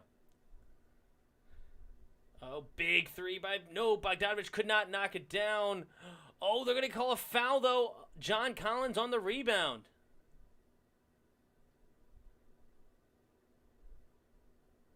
$8:13 to go in the third quarter. And is Collins going to go to the free throw line? Because it was a putback attempt. Maybe not. It may have been a loose ball. No, they call it a loose ball foul. Bogdanovich shoots the mid-range baseline jumper. No good. Middleton the rebound. Here comes the Bucks. Down by 10 with 8 to go in this third quarter. Pulls it back out. Calling the offense. Working on Collins. Kicks it over to Holiday. Holiday. Jab steps. Looking to attack. He now does. It goes in. Nice pass to P.J. Tucker, but blocked by Bogdanovich. And it's going to be off of John Collins' leg. But it's 2.4 seconds left on the shot clock. Bucks are going to have to do something quick with it. Let's see what happens. Drew Holiday, the inbounder.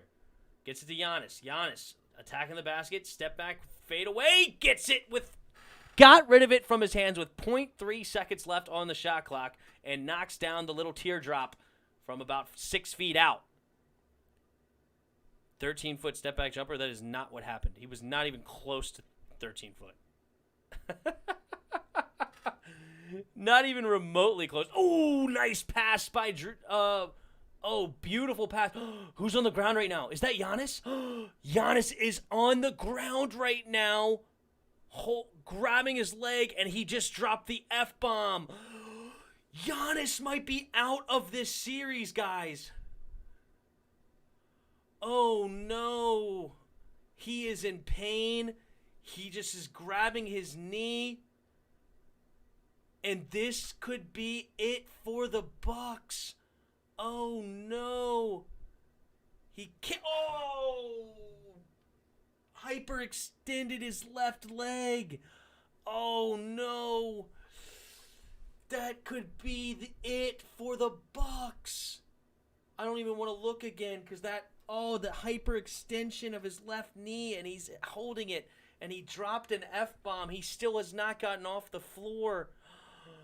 Oh, no. The Bucks might be in shambles, down 10 without their best player, and that could be out for the rest of the playoffs. Oh, no. You could see it on the face of the Bucks team, knowing that this is going to absolutely kill their chances of winning the finals. They are one series away, and I think this is it. Giannis is getting helped up. Lopez there to help him up. They might be bringing out a cart. Yeah, this sucks. He's able to bend his knee, but you can definitely walk on a torn ACL. It sucks. We saw this with Darius Geis as Washington fans in football, where he got wrapped up on his leg and he ended up walking off the field and then missed the entire season. But Giannis is being helped off the court right now.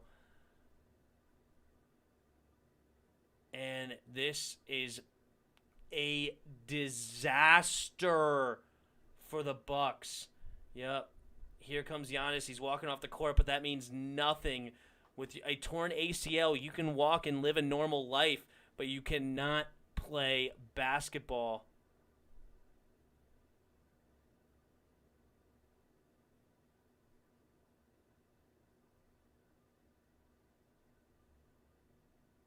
Yeah, he's limping. He's explaining to his teammate how he felt when it hurt. You can see he's talking about, I guess, it's probably something felt like it popped maybe or something that went in. But he is walking off the court on his own. Well, kind of. He's getting a little help there. But, yeah, he can walk on his own, but it's limping, and it's not good. Giannis Antetokounmpo is going to be out. My prediction, this is obviously, I'm not a doctor or anything, but from the looks of what just happened, his reaction, and the fact that it took so long for him to get off the court, and he is going to the locker room limping, that's going to be the end of the road. I'm sure we're going to hear a torn CL of some sort, whether it's the MCL, ACL, or PCL. Something is going to be torn, and that could be the end of Giannis Antetokounmpo in the 2021 NBA playoffs. Unbelievably unfortunate for the Bucks. Wow, and that opens the door for the Hawks big time. They have a 10-point lead. Giannis, who wasn't having a good night already, but now is out of the game. He was actually 7 for 10 with 14 points, kind of starting to heat up. 8 points in this quarter. Tough. Drew Holiday getting inside, and he tacks the basket and gets the bucket. So the Bucks aren't dead by any stretch, but it definitely gives the Hawks life with no Trae Young. And good alley-oop there by Lou Williams to Clint Capella. Clint Capella getting the slam dunk. 6:40 to go in the third quarter. Middleton to Drew. Drew, three-point shot. No good. Rebound, John Collins. Bogdanovich is going to walk it up the floor.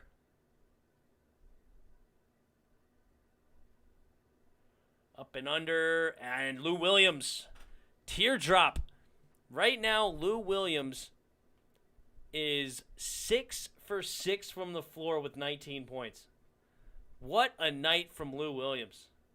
And Middleton gets inside and misses an in-and-out teardrop shot. Atlanta the rebound. Lou Williams kicks it over to Bogdanovich. Bogdanovich to Collins in the corner. Back to Bogdanovich.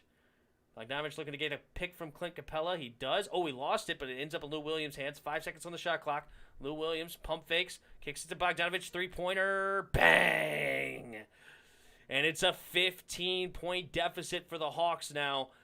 The Bucks on the road without their best player. Golly, down 15. This is going to take true grit, true guts to have a chance to come back in this game. Let's see what they can do. Good defense here by Bogdanovich. Middleton can't get by him. All right, now he does. Kicks it out to Tucker. Tucker, three-pointer in the corner. No good. And rebound, Clint Capella. Atlanta kicks it out to Collins. Three-pointer in the corner off the back of the rim. No good. Capella, though, gets the rebound. And it's a fresh 14. Capella to Herder. Capella trying to get it. Nope. Herder Working on Lopez. Herder driving it all the way and gets the little floater. It's a 17-point game. Giannis coming back out of the locker room, limping. Is Giannis going to come back? No shot. No shot is he thinking about coming back. No way. Missed shot again. Herder 3 off the back of the rim. No good. But Collins, the offensive rebound. Bogdanovich left open 3. Bang! And it's a 12-0 run right now for the Hawks, up 20 with 4:16 to go.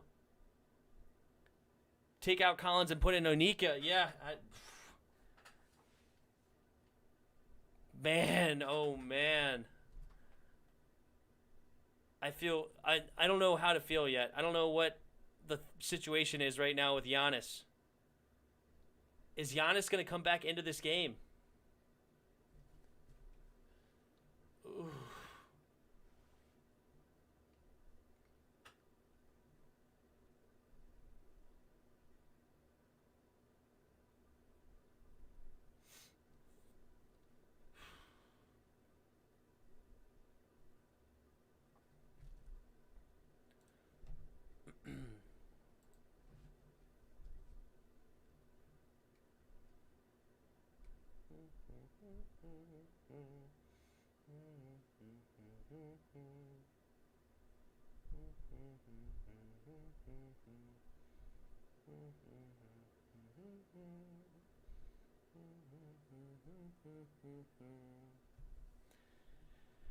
That's right, Chris. You're not done yet. That's for sure. Bro, the Bucks are garbage without Giannis. It's not... Well, I mean, it's tough, right? And they're on the road. They just... I mean, the wind's out of their sails, you know? It's one of those things where you're just completely deflated. And you're already not having a good game. You're not, right? Like, Giannis... Oh, sorry. Middleton was 3 for 13. Holiday was 4 for 10. They were already... Well, I guess they missed a couple shots now. But it was already a bad night for the Bucks.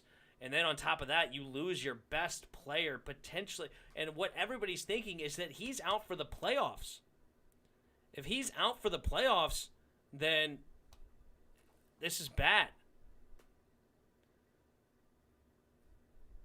To me, that looked like a hyperextended knee and potentially some bad news. But it is possible that Giannis pulls what Luka did last season in the bubble, where Luka twisted his ankle, and I think it scared him more than anything because he may have felt a pop or something and he thought was bad, and he ran into the locker room. Well, he ended up coming back and finishing the series. So I guess it could be the thing where it's like Giannis got scared more than anything. He felt a pull, felt maybe a pop or something, and didn't know what exactly it was. And I'm sure it hurt at the same time, so he went down and thought it was something bad. He was able to walk to the locker room on his own, but limping. But who knows?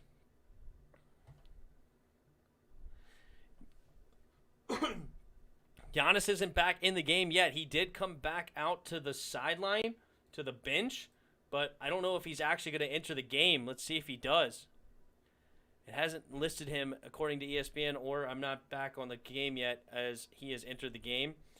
So, but he is back on the sideline. Giannis. Nope, he went back into the locker room, it looks like.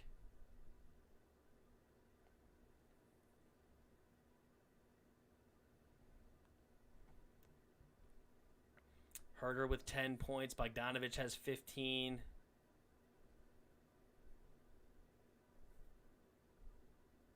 Yep.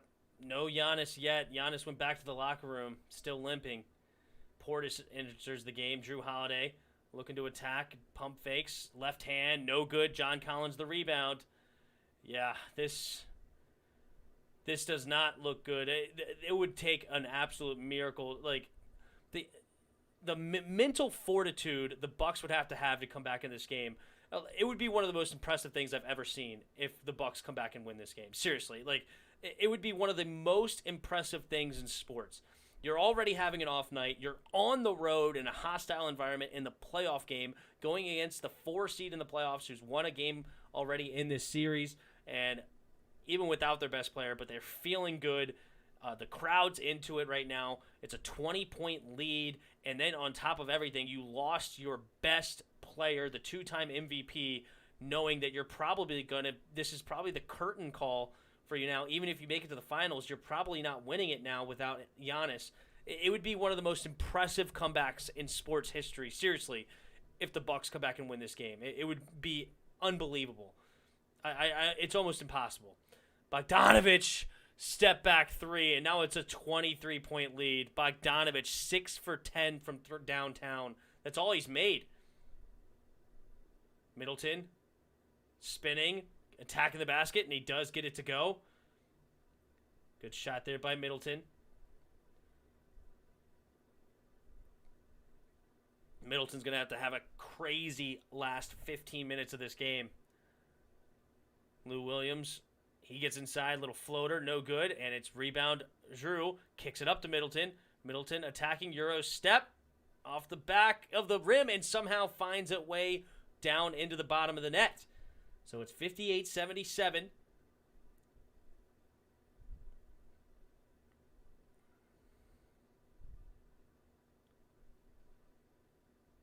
Bogdanovich and the Hawks are going to call a timeout. The Bucks let it roll and let them waste like 10 seconds off the game clock, but in the scheme of things, it may not matter. It's a 19-point deficit right now for the Bucks, and this is tough. Clint Capella's a good big man. Yeah, Clint Capella, there's nothing wrong with him. Giannis a better free throw shooter than Ben Simmons, at least. I saw a meme that said, who would you rather shoot a free throw if your life depended on it? And the top comment was Giannis, because at least I would have time to say bye to my family, because he takes so long out there. Besides the air balls, yeah, I can't. It's funny with him and the air balls for sure. Clint Capella right now has 4 for 5 from the field, 11 points, 6 rebounds, 1 steal, 1 turnover. He's had an okay night, not bad. Not bad. Couple of nice alley-oops. Lou Williams has been incredible though. 19 points on 6 of 7 shooting, 2 for 2 from 3. That is big time without Trae Young, the standard starting point guard. Like, that's huge if you can get that kind of a production out of this dude. Honestly, that's better than what Trae Young's been giving him in this series. Trae Young has been horribly inefficient, to be very honest. So a 2 for 2 from 3 is unbelievable with 19 points, 6 for 7. That's way more efficient than what Trae Young's been giving you. I mean, Trae Young, to get 19 points, usually needs 15 shots or something. He's doing a lot to earn the shots, but so is Lou Williams. Lou Williams is driving to the basket, step back threes, the whole 9, to be honest. And then finally, Bogdanovich has woke up. Usually, Bogdanovich has been having a horrible shooting series so far the last 3 games. So him being 6 for 11 from 3 is big help as well. But yeah, it's good team basketball right now for the Hawks. It's not really that high scoring. 77 points at this point in the third. It's right around average. It's nothing spectacular. But the Bucks with 58 points at this point in the game is so low. 38 points at half is embarrassingly bad. Super bad. I need Lou Pepper to get 32. Well, there you go. Wasn't it you, expert, that said earlier that you thought Lou could have a really big game? I'll go back to the top of the chat.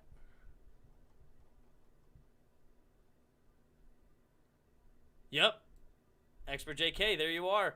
Lou Williams should step up like he did in the Warriors game, and that's exactly what he's done. Yuki said, yeah, the Hawks are done. His prediction didn't quite work out.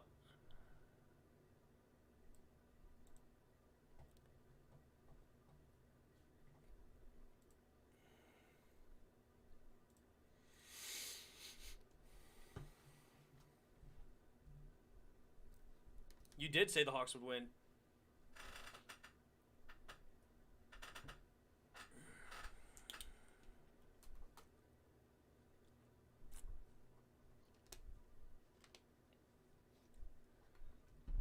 And that's why they play the games.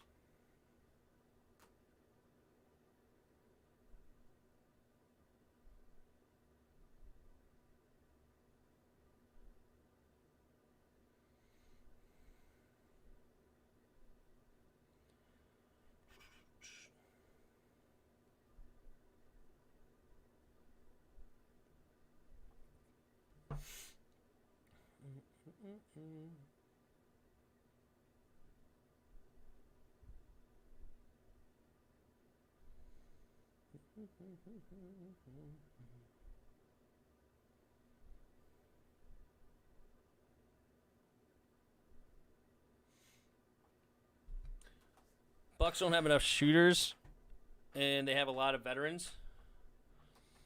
Oh, Gallinari gets inside, makes a quick little 2. So the lead's back up to 21 with 2 minutes to go in the third quarter. Middleton looking to attack, and he does, and he's going to draw the foul. And Middleton will go to the free throw line for 2 shots. See if Middleton can't take over. Last game, Middleton had more points in the fourth quarter than the Atlanta Hawks had as a team. We're going to need to see another night like that from Chris Middleton if they're going to make this comeback. First free throw's up and good.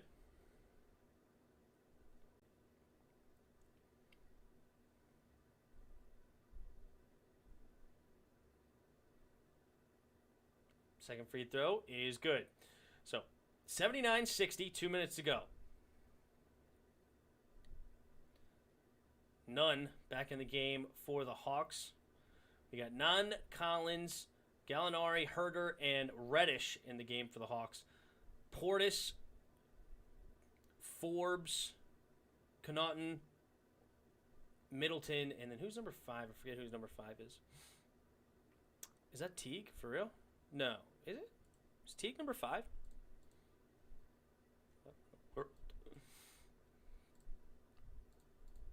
Teague. Okay, Teague's in the game right now for the Bucks. 82-82.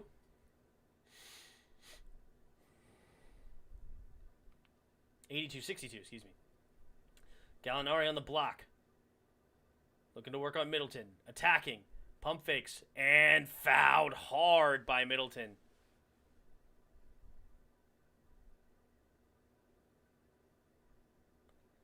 Gallinari not happy about that hard foul. Definitely hard. Middleton helping him up.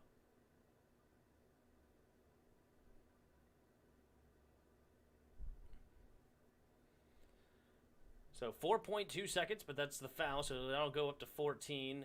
Are they going to give Gallinari 2 shots? Oh, it is a shooting foul. Okay. Got him. That looked like on the ground to me. But, okay. He didn't leave his feet. He didn't even extend his feet. Like, that was kind of a weird situation.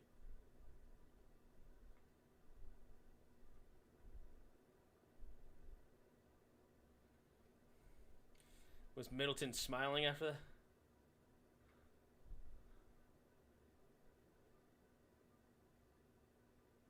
Oh, they're looking for a flagrant foul here. It was definitely a hard foul, but I don't know.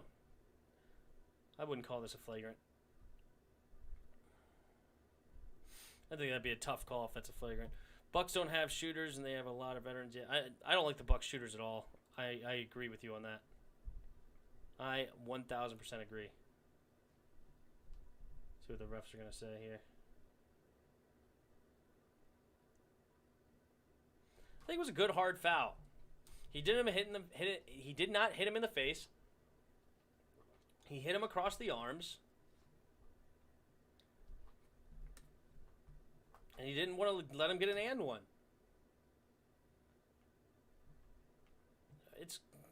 That's basketball, man. That's basketball.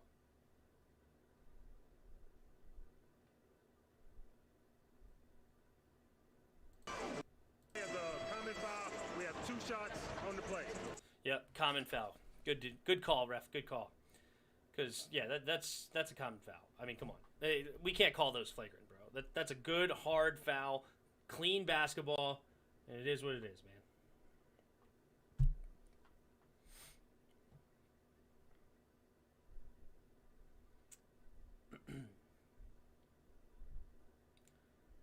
These games last forever, man.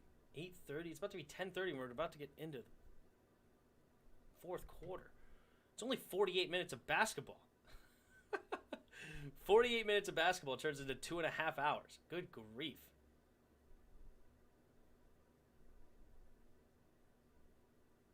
Gallinari makes the first free throw.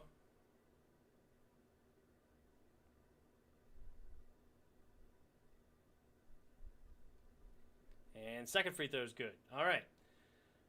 84-62, 105 to go in the third quarter. No Giannis. Let's see if the Bucks can do anything. Jeff Teague kicks it over to Portis. Portis kicks it back out to Pat Connaughton. Connaughton gives it to Middleton. Middleton to Teague. Pump fakes. Middleton. Oh, that's going to be a kickball on Reddish. So that'll give him a fresh 14 inbound pass here.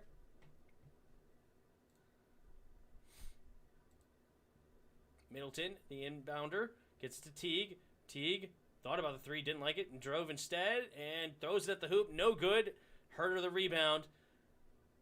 40 seconds to go in the third quarter.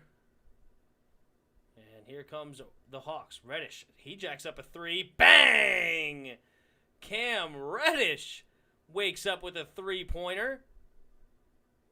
He's got 10 points off the bench. Or does that give him 13? That might give him 13. If it hasn't updated yet. Middleton. He's going to step back, shoot a three of his own. Off the backboard, no good. Gallinari the rebound. 6 seconds left in the corner. Up, Gallinari almost lost it, and he's going to jack up a three, and no good. Bad pass there by Nunn. But, nonetheless, it's a 25-point deficit. And this game is pretty much over. What's the largest fourth quarter comeback in history? Largest fourth quarter comeback.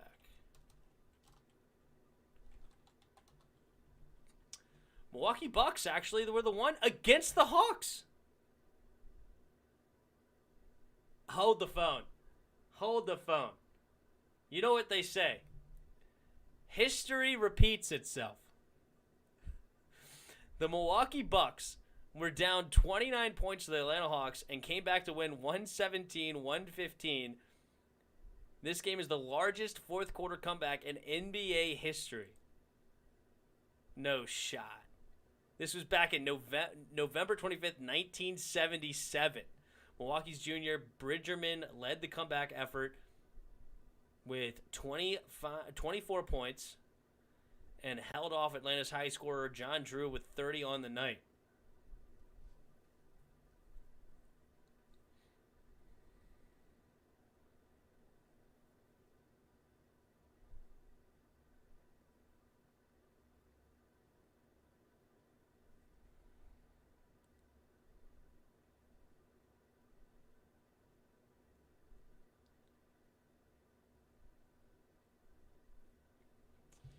Well, hold on. This game over, chat. What computer game should Tim play? Oh, I'm gonna probably call it a night at the end of this game. To be honest, gotta get fresh and ready to go for the Chris and Tim podcast tomorrow. And we got the Suns Clippers game right after that. So here we go. What did I tell you, Tim? Hey, so far so good for you. So far so good.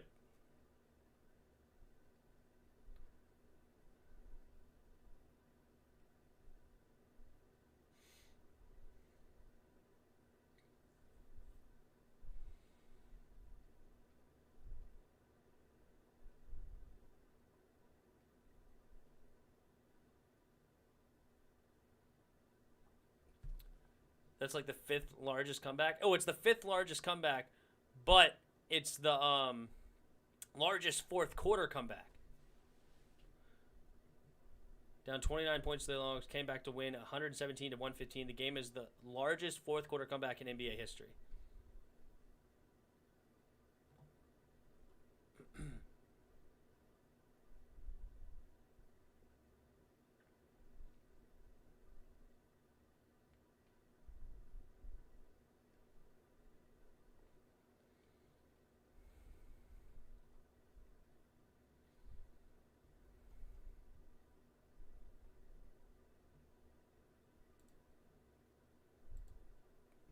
Did Giannis get the X-ray back yet?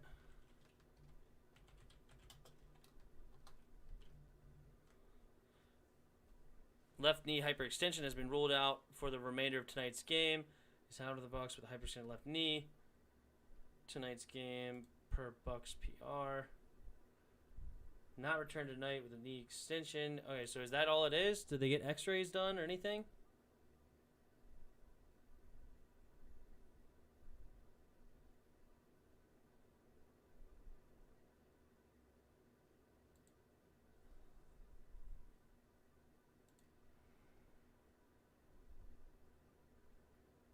I don't know.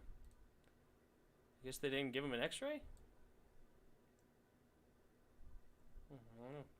The man has a left knee hyperextension, correct. Herder three-pointer, in and out, no good. So it's a 23-point deficit.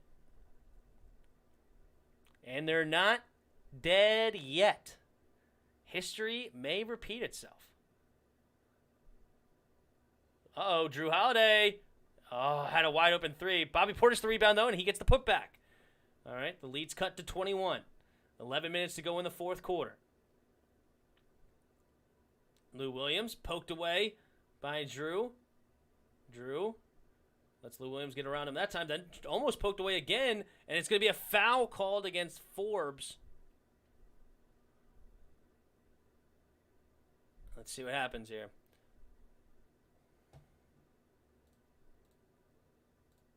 So it's going to be an inbound pass. Gallinari gets it back. He was the inbounder. Now he's going to jack up a three. No good. Bobby Porter's the rebound. Drew gets to Lopez. Lopez, turn around. Okay. The lead's cut to 19. Hey, they're not dead yet. History of the largest comeback in history, fourth quarter comeback in history, was against the Bucks and the Hawks. The Bucks came back on the Hawks. Oh, good defense there. Bucks coming back. Here we go. Drew Holiday attacking the basket. Kicks it out to Portis to the corner. Three-pointer. Oh, no good. Gallinari the rebound. Come on, Bobby. You got to hit that, Bobby. Come on, Bobby. And Nate McMillan will call timeout for the Hawks. And that'll be another commercial break here. But, man, if he would have hit that three, that would have been down to a 16 points. So who knows? It would be funny if the Hawks win it all. Hey, who knows? For a second, I thought the Bucks could come back. LOL, you are making it more exciting, though. Hey, history could repeat itself, okay? Look, largest comeback in history and fourth quarter comeback was the Bucks against the Hawks back in November 25th, 1977. And, hey, it was a 25-point deficit. Who knows? Who knows? Hold the phone. That was big, though. They needed to knock down that three.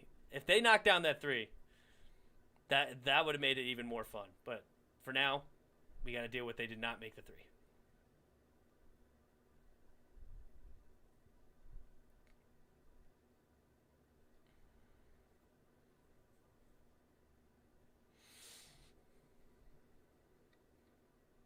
For a second, I thought the Bucks could come back.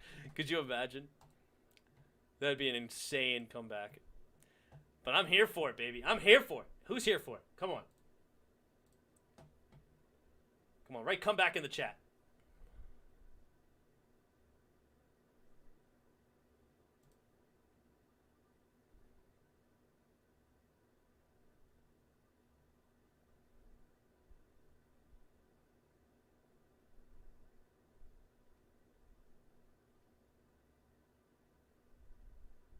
What is this movie? Old? Okay, that was weird. It's a weird movie.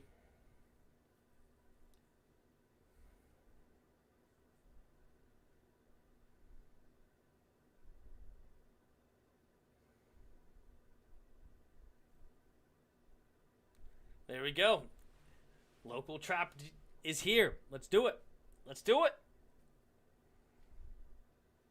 What a comeback that would be.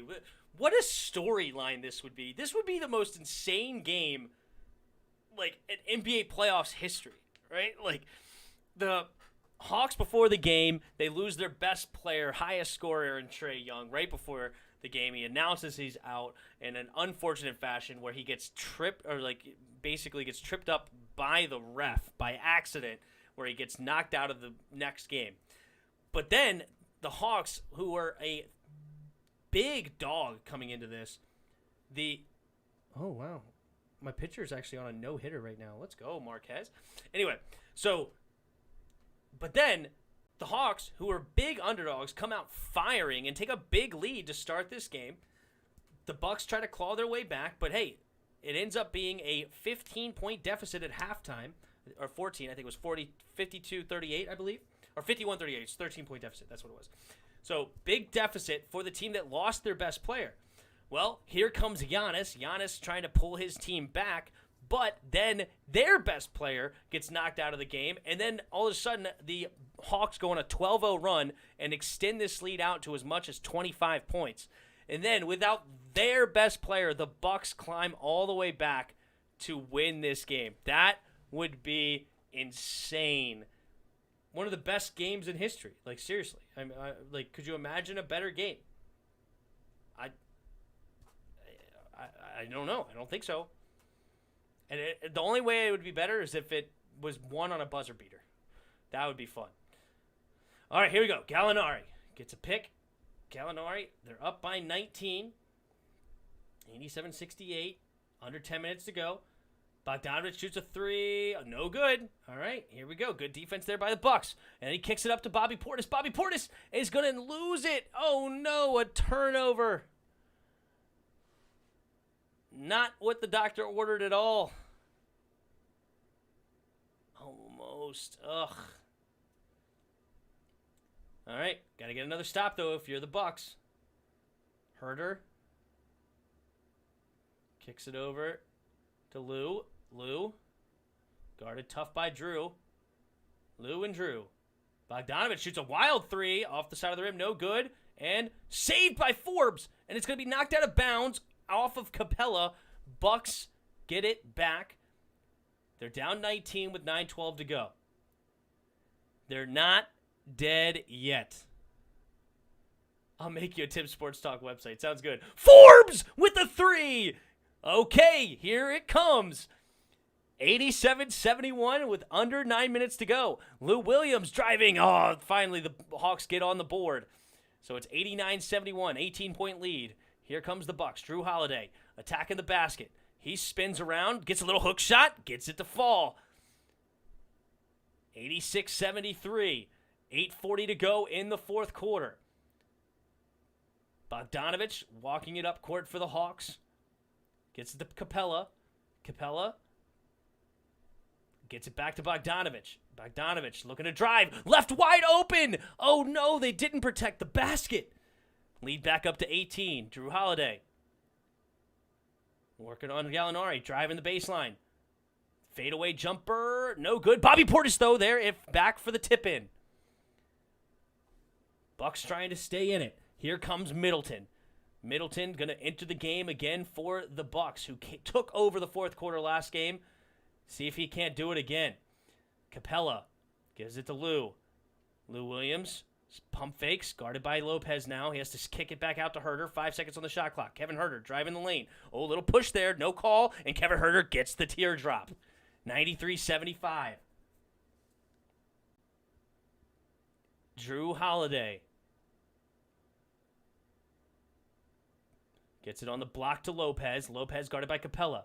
Good poke away there by Capella. So that will enter in Chris Middleton. 13 seconds left on the shot clock. 18-point ball game. 7:31 to go in the fourth quarter.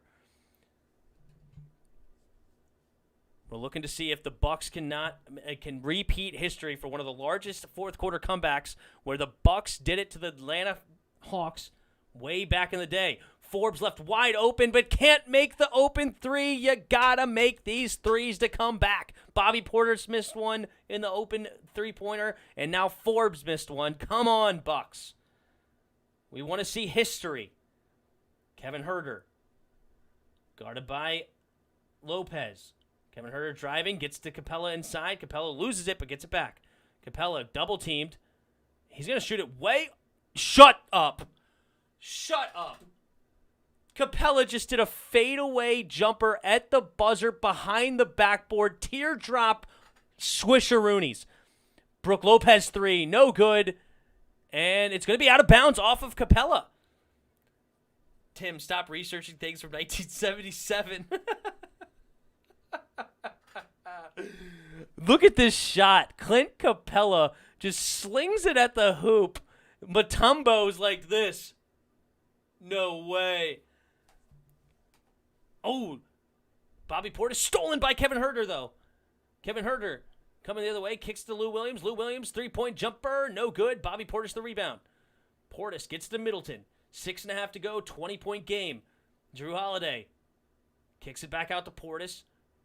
Portis gives it to Middleton. Middleton, he's going to jack up a three, and off the front of the rim. No, it's going to be an offensive foul. Come on, refs. You're taking our wind out of the sails, bro. God, what a shot that was by Clint Capella. Oh, my lordy jeez. Trae Young is on the court. He is hyped up right now.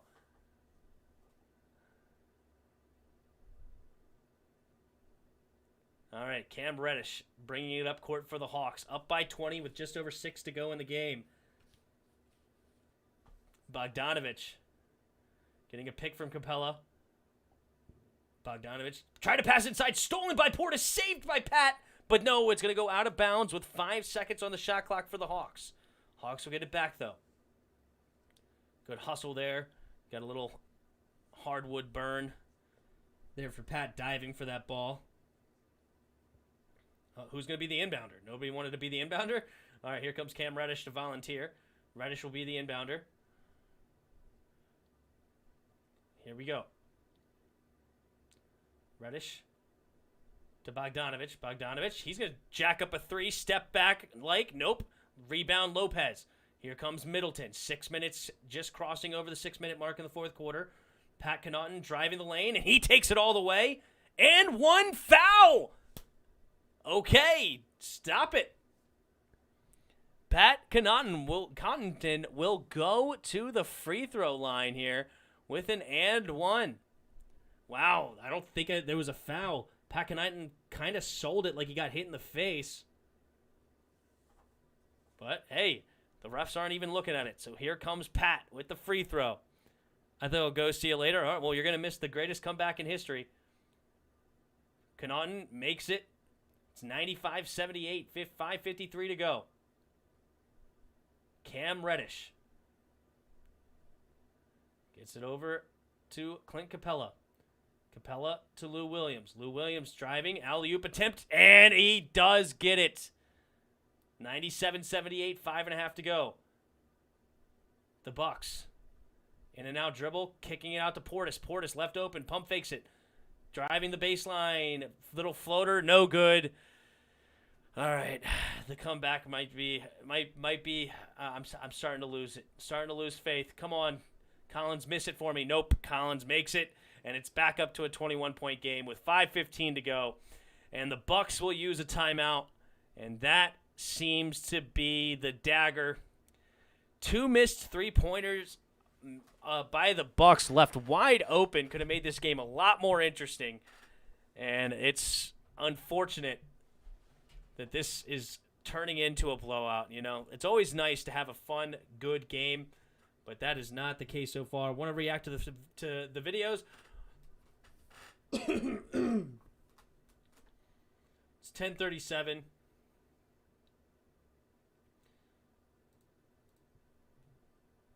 Sure, we can react to some videos. That's fine. It's a blowout anyway.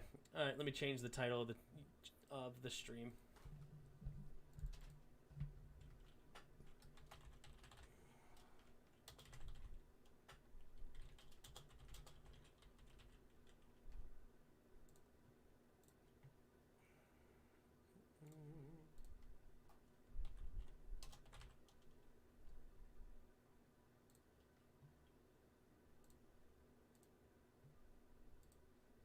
All right, there it is. Well, there you go, Chris. Well done. It's not worse than the Clippers did. All right, what do we got here? The top 10 wide receivers in the NFL right now, in my opinion.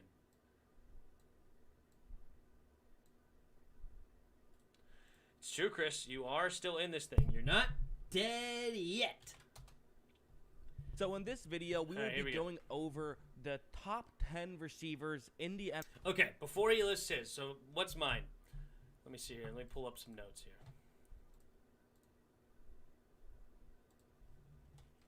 Okay, let's think about this. Top 10 wide receivers in the NFL right now. Okay. So going into this year, number 1, Devontae Adams. Any dispute? No, didn't think so. Next, DeAndre Hopkins. No dispute there either, I don't think. Right? It is what it is. All right. So those are the two obvious ones right off the get. Now, are we still putting Julio going into this season with his injury concerns? Do you put him at number 3?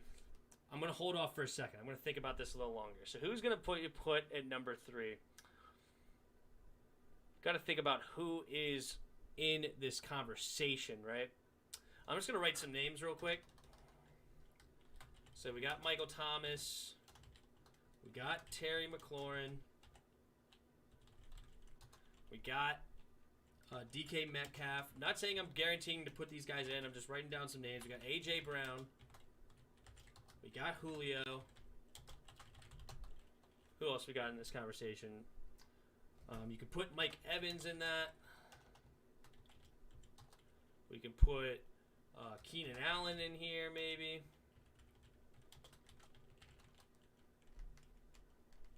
Mike Evans, Keenan Allen.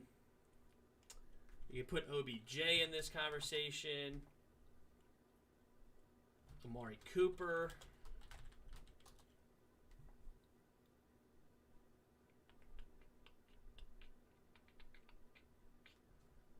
There's other ones out there for sure. Just got to think of them. You could put DJ Moore here, maybe. I wouldn't put Robbie in this conversation, to be honest. I like DJ Moore better. Oh, Allen Robinson. Justin Jefferson.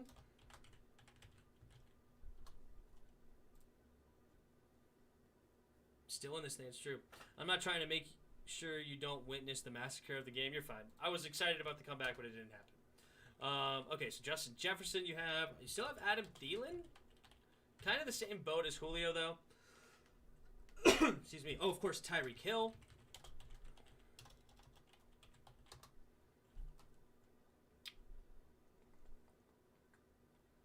Who am I missing? Oh, we got Kenny Galladay, who's solid.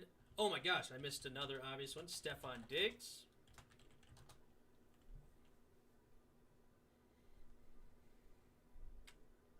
Am I missing anyone obvious in this conversation? Right? Am I missing anyone that's like definitely should be here? I might be, but I gotta think.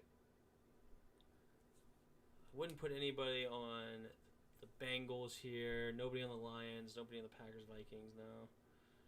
Browns, we have OBJ. I wouldn't put anybody on the Steelers in this conversation. Not in the Ravens for sure. Oh, Calvin Ridley? He had a really good year.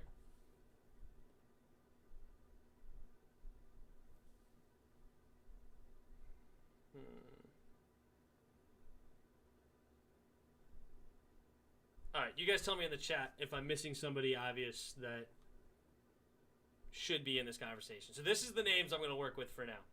Right? Okay, so with these names listed, who is number 3? Number 3 is very, very interesting.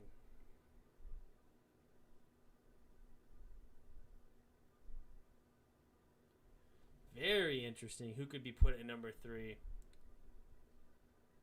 But you know what? Due to a lack of obvious better, I'm still going to put Julio here. I'm going to still put Julio here because I don't think anybody's truly yet overtaken him, right? I don't think so. All right, so that's Julio. So Julio's here, right? So Julio's here. Next up, number 4.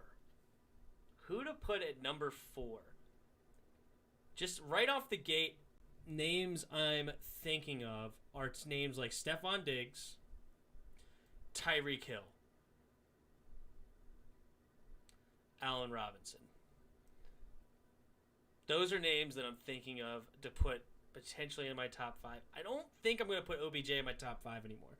I think he's fallen off a little bit. Injuries are a problem. I'm going to go ahead and throw in Stephon Diggs. I think Stephon Diggs number 4. I think he's really, really super talented. So I like Stephon Diggs at number 4. Then I'm going to put Tyreek Hill. Okay? Tyreek Hill, you just got to respect the game, dude. All right? Tyreek Hill, so fast. He runs everywhere on the field. He's fantastic with the ball in his hands even after the catch. You got to respect it, man. I got to respect Tyreek Hill. I got to put him in my top 5 for just what he does. I know what his situation is, so you can hate on me for that. I understand that he's on the offense that he needs to be on, but I'm just doing it. And then the other name I mentioned, I'm going to go ahead and put Allen Robinson because what he's able to do on bad teams, I give him respect. Okay, so Allen Robinson here at number 6. Okay. Now we're getting into the nitty-gritty, right? The nitty-gritty. I'm going to put Calvin Ridley number 7. I think Calvin Ridley is super duper good. He had a great year last year for Atlanta, and I think him being the number 1 is he's still going to continue to get tons of targets. They brought in Kyle Pitts. I think he's going to have a good statistical year, but I think he's also just worthy of being in the top 10 considerations. I can't put Justin Jefferson in there yet. Okay, I can't put a second-year player over some of these established guys. I just can't do it. And he's super good, but I'm going to take him off the list. Can't do that. We got the 3 guys that were drafted in the same draft class here. Please don't put Slant Boy in the top 10. I haven't eliminated him yet. I just got to think about it more. Let's put...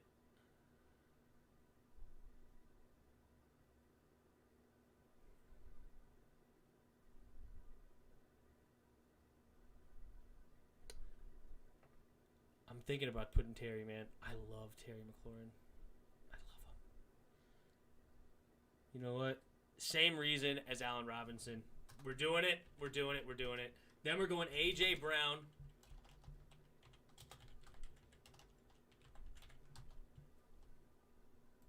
A.J. Brown and Terry McLaurin. And then the last name on this list to finish out my top 10. I know that Terry McLaurin's not going to be there in this list. So I know that's going to be off. But the best receiver here remaining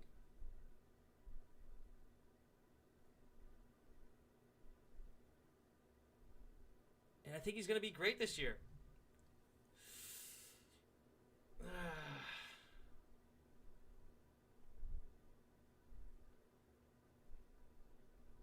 I'm going Odell Beckham. Odell Beckham.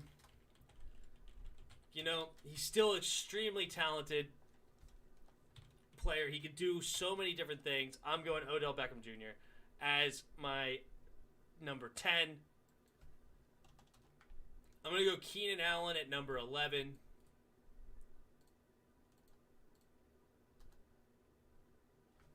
Keenan Allen number 11. DK Metcalf number 12. I'm going... So no more Allen. No more Metcalf. Let's go Cooper number 13. DJ Moore. Mike Evans. No. Maybe. Now, let's go Michael Thomas here. Mike Evans.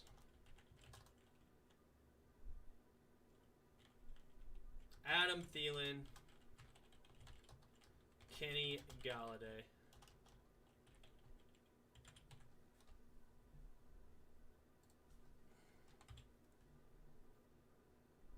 Do I have everybody? I got Mike Evans.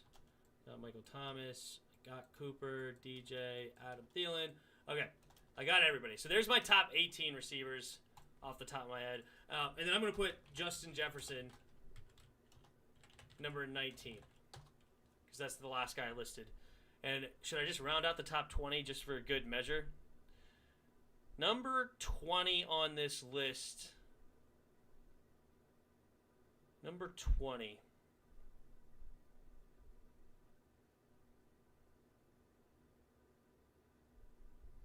Number 20, I'm going to go ahead and throw in... No, do I throw him yet? You know, I'm going to throw another rookie from last year, CeeDee Lamb. There's my top 20. But I'm not putting a rookie in the top 20 yet. That's funny. Tyreek Hill's 5 is utterly laughable, you might add. But it's cool. My Hawks won. Nothing's going to upset me. It's fine. The Giannis' leg, though, I feel bad for him. Dude, won. No one knows Jamal Chase. Yeah, it's Jamar Chase.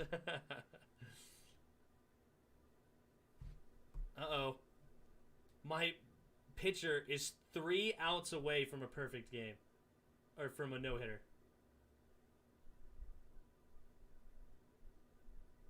He threw a walk to get... to ruin the perfect game, but he is 3 outs away right now. And he only has 86 pitches. Jeez. Anyway, Sammy guy's weird. Yep, that guy's weird. Sammy Watkins, yeah, no, I'm not putting... Sammy Watkins was on a fantastic situation and he still couldn't put up numbers. No, I'm not putting Sammy Watkins anywhere in there. But this is my list. All right, let's see what he says. NFL, in my opinion. And so I have certain criterias based on what I consider to be great. I factor in how long have you been great. Basically, the way I'm viewing it is who would I want the most for next season. That's kind of the way I'm viewing this. So let's just get into it and start with number 10. Number 10, I have Calvin Ridley. I think Calvin Ridley is really good. And Calvin Ridley is number 10. I put Calvin Ridley number 7. He had a very good season and kind of his breakout year. He had 1,374 yards. And I could easily see him with another 1,300 next year. You know, he'll be in the Arthur Smith system. I think that he's probably pretty underrated. And even when Julio Jones wasn't there, he clearly held his own and was able to still be in numbers. I could go with him, but I have Calvin Ridley here at 10. Number 9, we're going to go with Stephon Diggs right here. Stephon Diggs all the way down at 9. I had him at number 4. I think Stephon Diggs is super duper talented. And he's in a great situation, I know. But, I mean, he just killed it last year. And he killed it when he was in Minnesota. And he was an awesome receiver in Minnesota as well. I like what Stephon Diggs can do all around.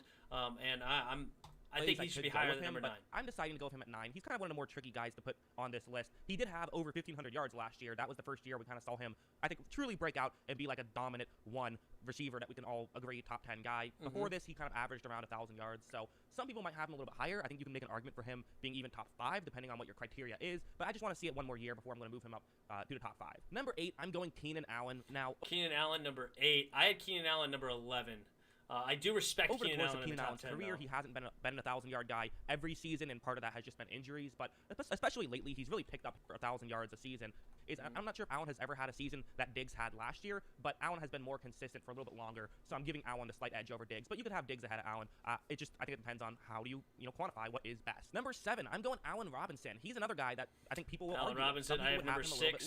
So we're right in the same ballpark. Under 6,000 yards, barely. Literally, he has 5,999 yards in 7 seasons. So that's not quite as dominant, but a couple things to factor in. The first thing is that he's been hurt for 26 games in those 7 seasons. So his yards per game is actually much better than that. It's just the injuries, which I do factor in, by the way. Staying healthy, that is a skill. Clearly, some guys stay healthy and some guys don't. So I do factor that in. That is something that goes against him. But we also... Staying healthy is not a skill, but it's a, what do they call it? It's a availability is your best ability or whatever. So it's an ability.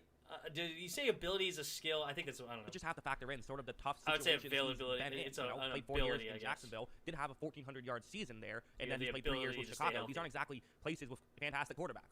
Maybe Chicago now with Justin Fields, potentially, but, even past 2 years, he's been, 1,100 yards in 2019, 1,200 yards in 2020, also with 100 catches last year. So, and again, he's one of those guys. You watch the tape, you can see that he is. So, hold on. Let me just go through this real quick. So, at number 10, he had Calvin Ridley, right? 10 at Calvin Ridley. Then 9, he had Stephon Diggs. Then he had Allen at number 8. So automatically, one of my top 10 is going to be out of his top 10. Oh, it's Terry McLaurin, obviously. That's who he's not going to include, for sure. He's not going to include Terry McLaurin. Is elite. Number 6, I am going Michael Thomas here. Again, he's someone who... Oh, Michael Thomas. No, Michael Thomas. No. Just no. What did he say? Number 6? Michael Thomas? Last year, a lot of people said was the number 1 receiver in football, or at least some people did, and he's kind of an example of why I do like to, say I want to see a little bit more sample size. I don't want to see just 1 year, but he had, 1,700 yards in 2019, which was incredible, and his first 4 seasons, he had 5,512 yards, so if I'm getting impressed with Keenan Allen's most recent 4 seasons, well, Michael Thomas had a 4-year stretch where he had about 730 yards more than that over that stretch, or it was 1 year off. The reason why he's just a little bit lower was last year, and it was injuries was most of last year, but even when he was healthy, he wasn't as dominant. He was on pace, if you look at his snap count, if he had a typical year in terms of how many snaps he had, he would have gotten about 950 yards last year. So obviously part of that is just, the quarterback play wasn't as strong as it has been, banged up, and that you could argue won. And once you get to this part, it kind of just becomes what do you value more. Number 5, I have Devontae Adams. He has multiple seasons of... What? No shot. There's 5 receivers better in the league than Devontae Adams. No shot. You are out of your mind. No way. No way is he 5. You're on a different planet. 5? Oh my God. Devontae Adams is an absolute stud. One of the best route runners in the game. Fantastic hands. Does everything. Red zone threat. Back shoulder catches. Could run the entire route tree. Oh my God. No shot. 1,300 plus yards, and he has 4 seasons of basically being an 1,000-yard receiver. It was 997 yards in multiple seasons. So, if you just had 3 more both of those years, he would have had 4 1,000-yard seasons. So, the 2 1,300 plus yard seasons, that's not like setting the world on fire. They're everyone ahead of him. But he had 997 yards when he was injured, like 5 games. Add a little bit more consistency, but he's still really good and really dominant. The only reason why I have him a little bit lower is just simply because I kind of like guys who can run a great go route, and that's not really something in his game. He can a little, but that's not to the same degree at the top 4.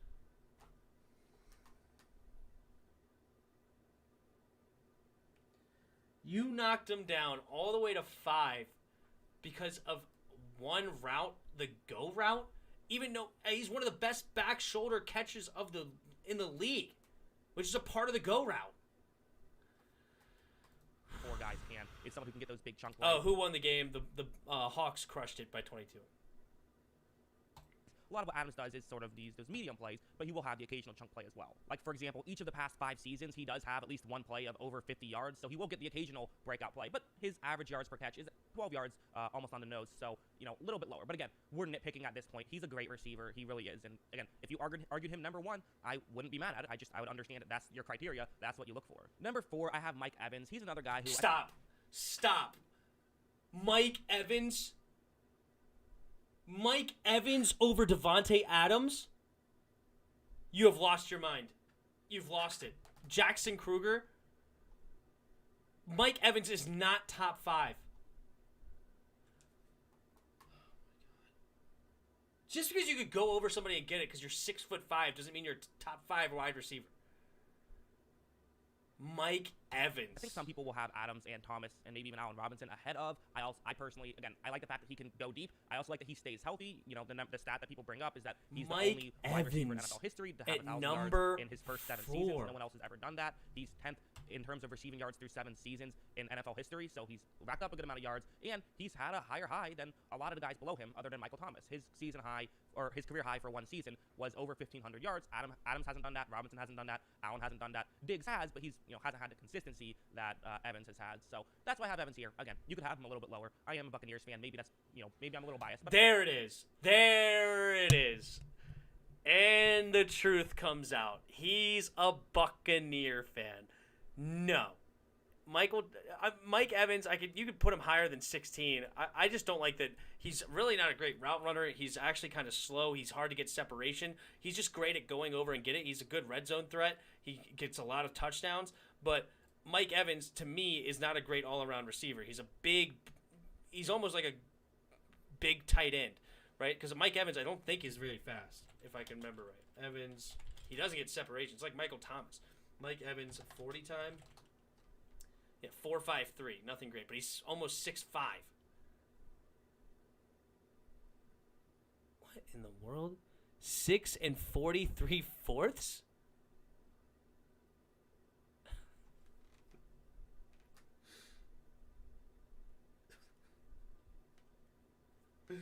Six and 43 fourths. You know that's putting you at 6'10", almost 6'11".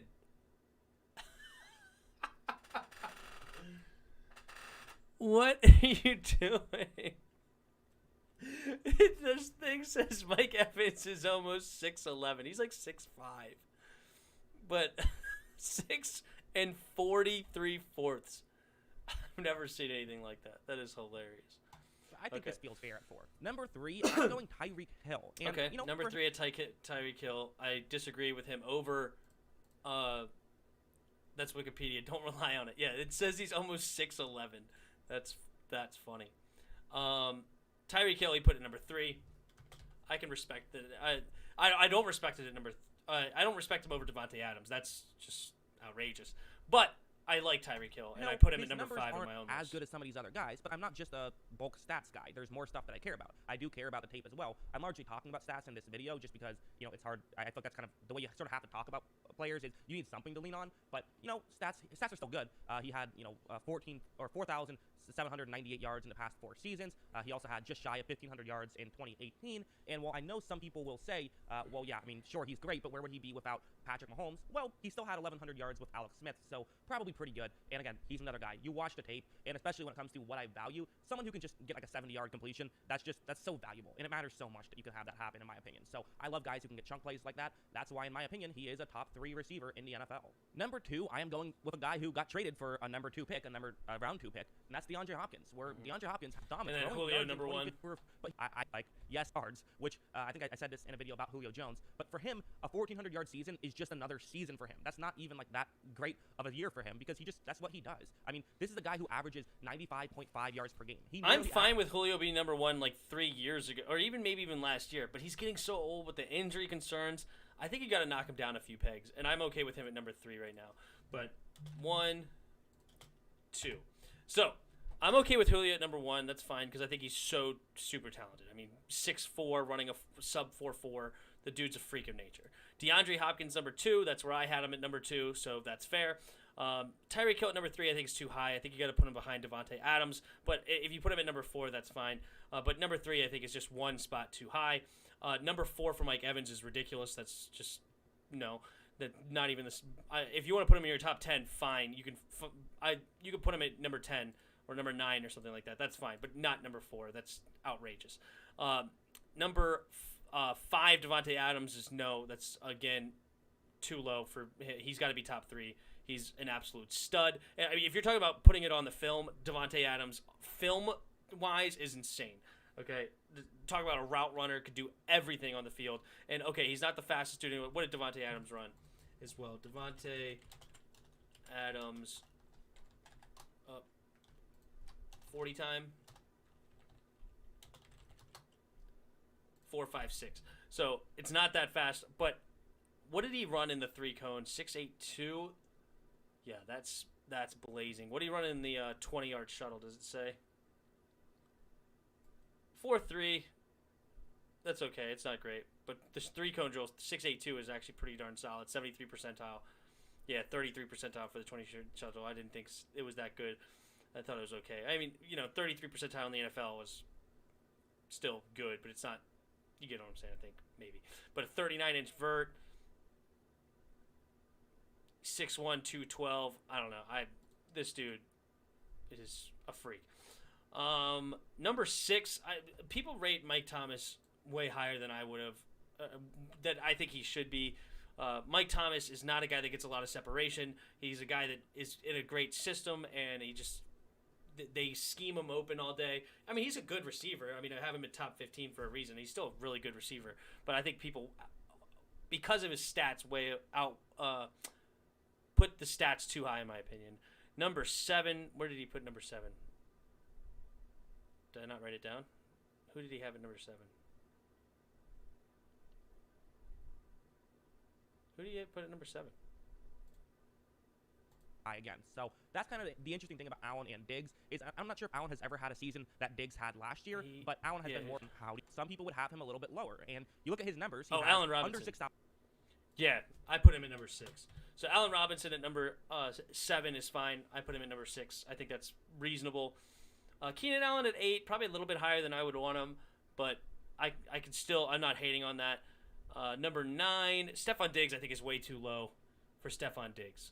I think he should be higher because he had great seasons in Minnesota as the number 2 receiver behind Adam Thielen. So he was still super solid there. Then he went over to the Bills and crushed it last year. So I would put him at higher. Clearly, and even if you don't want to put him in your top 5, I think putting him at 6 or 7 is where he needs to be. And then Calvin Ridley at 10, that's fine. I'm not going to complain about Calvin Ridley at number 10. I have it at number 7, but moving him down, as long as you have him in your top 10, I think that's fair.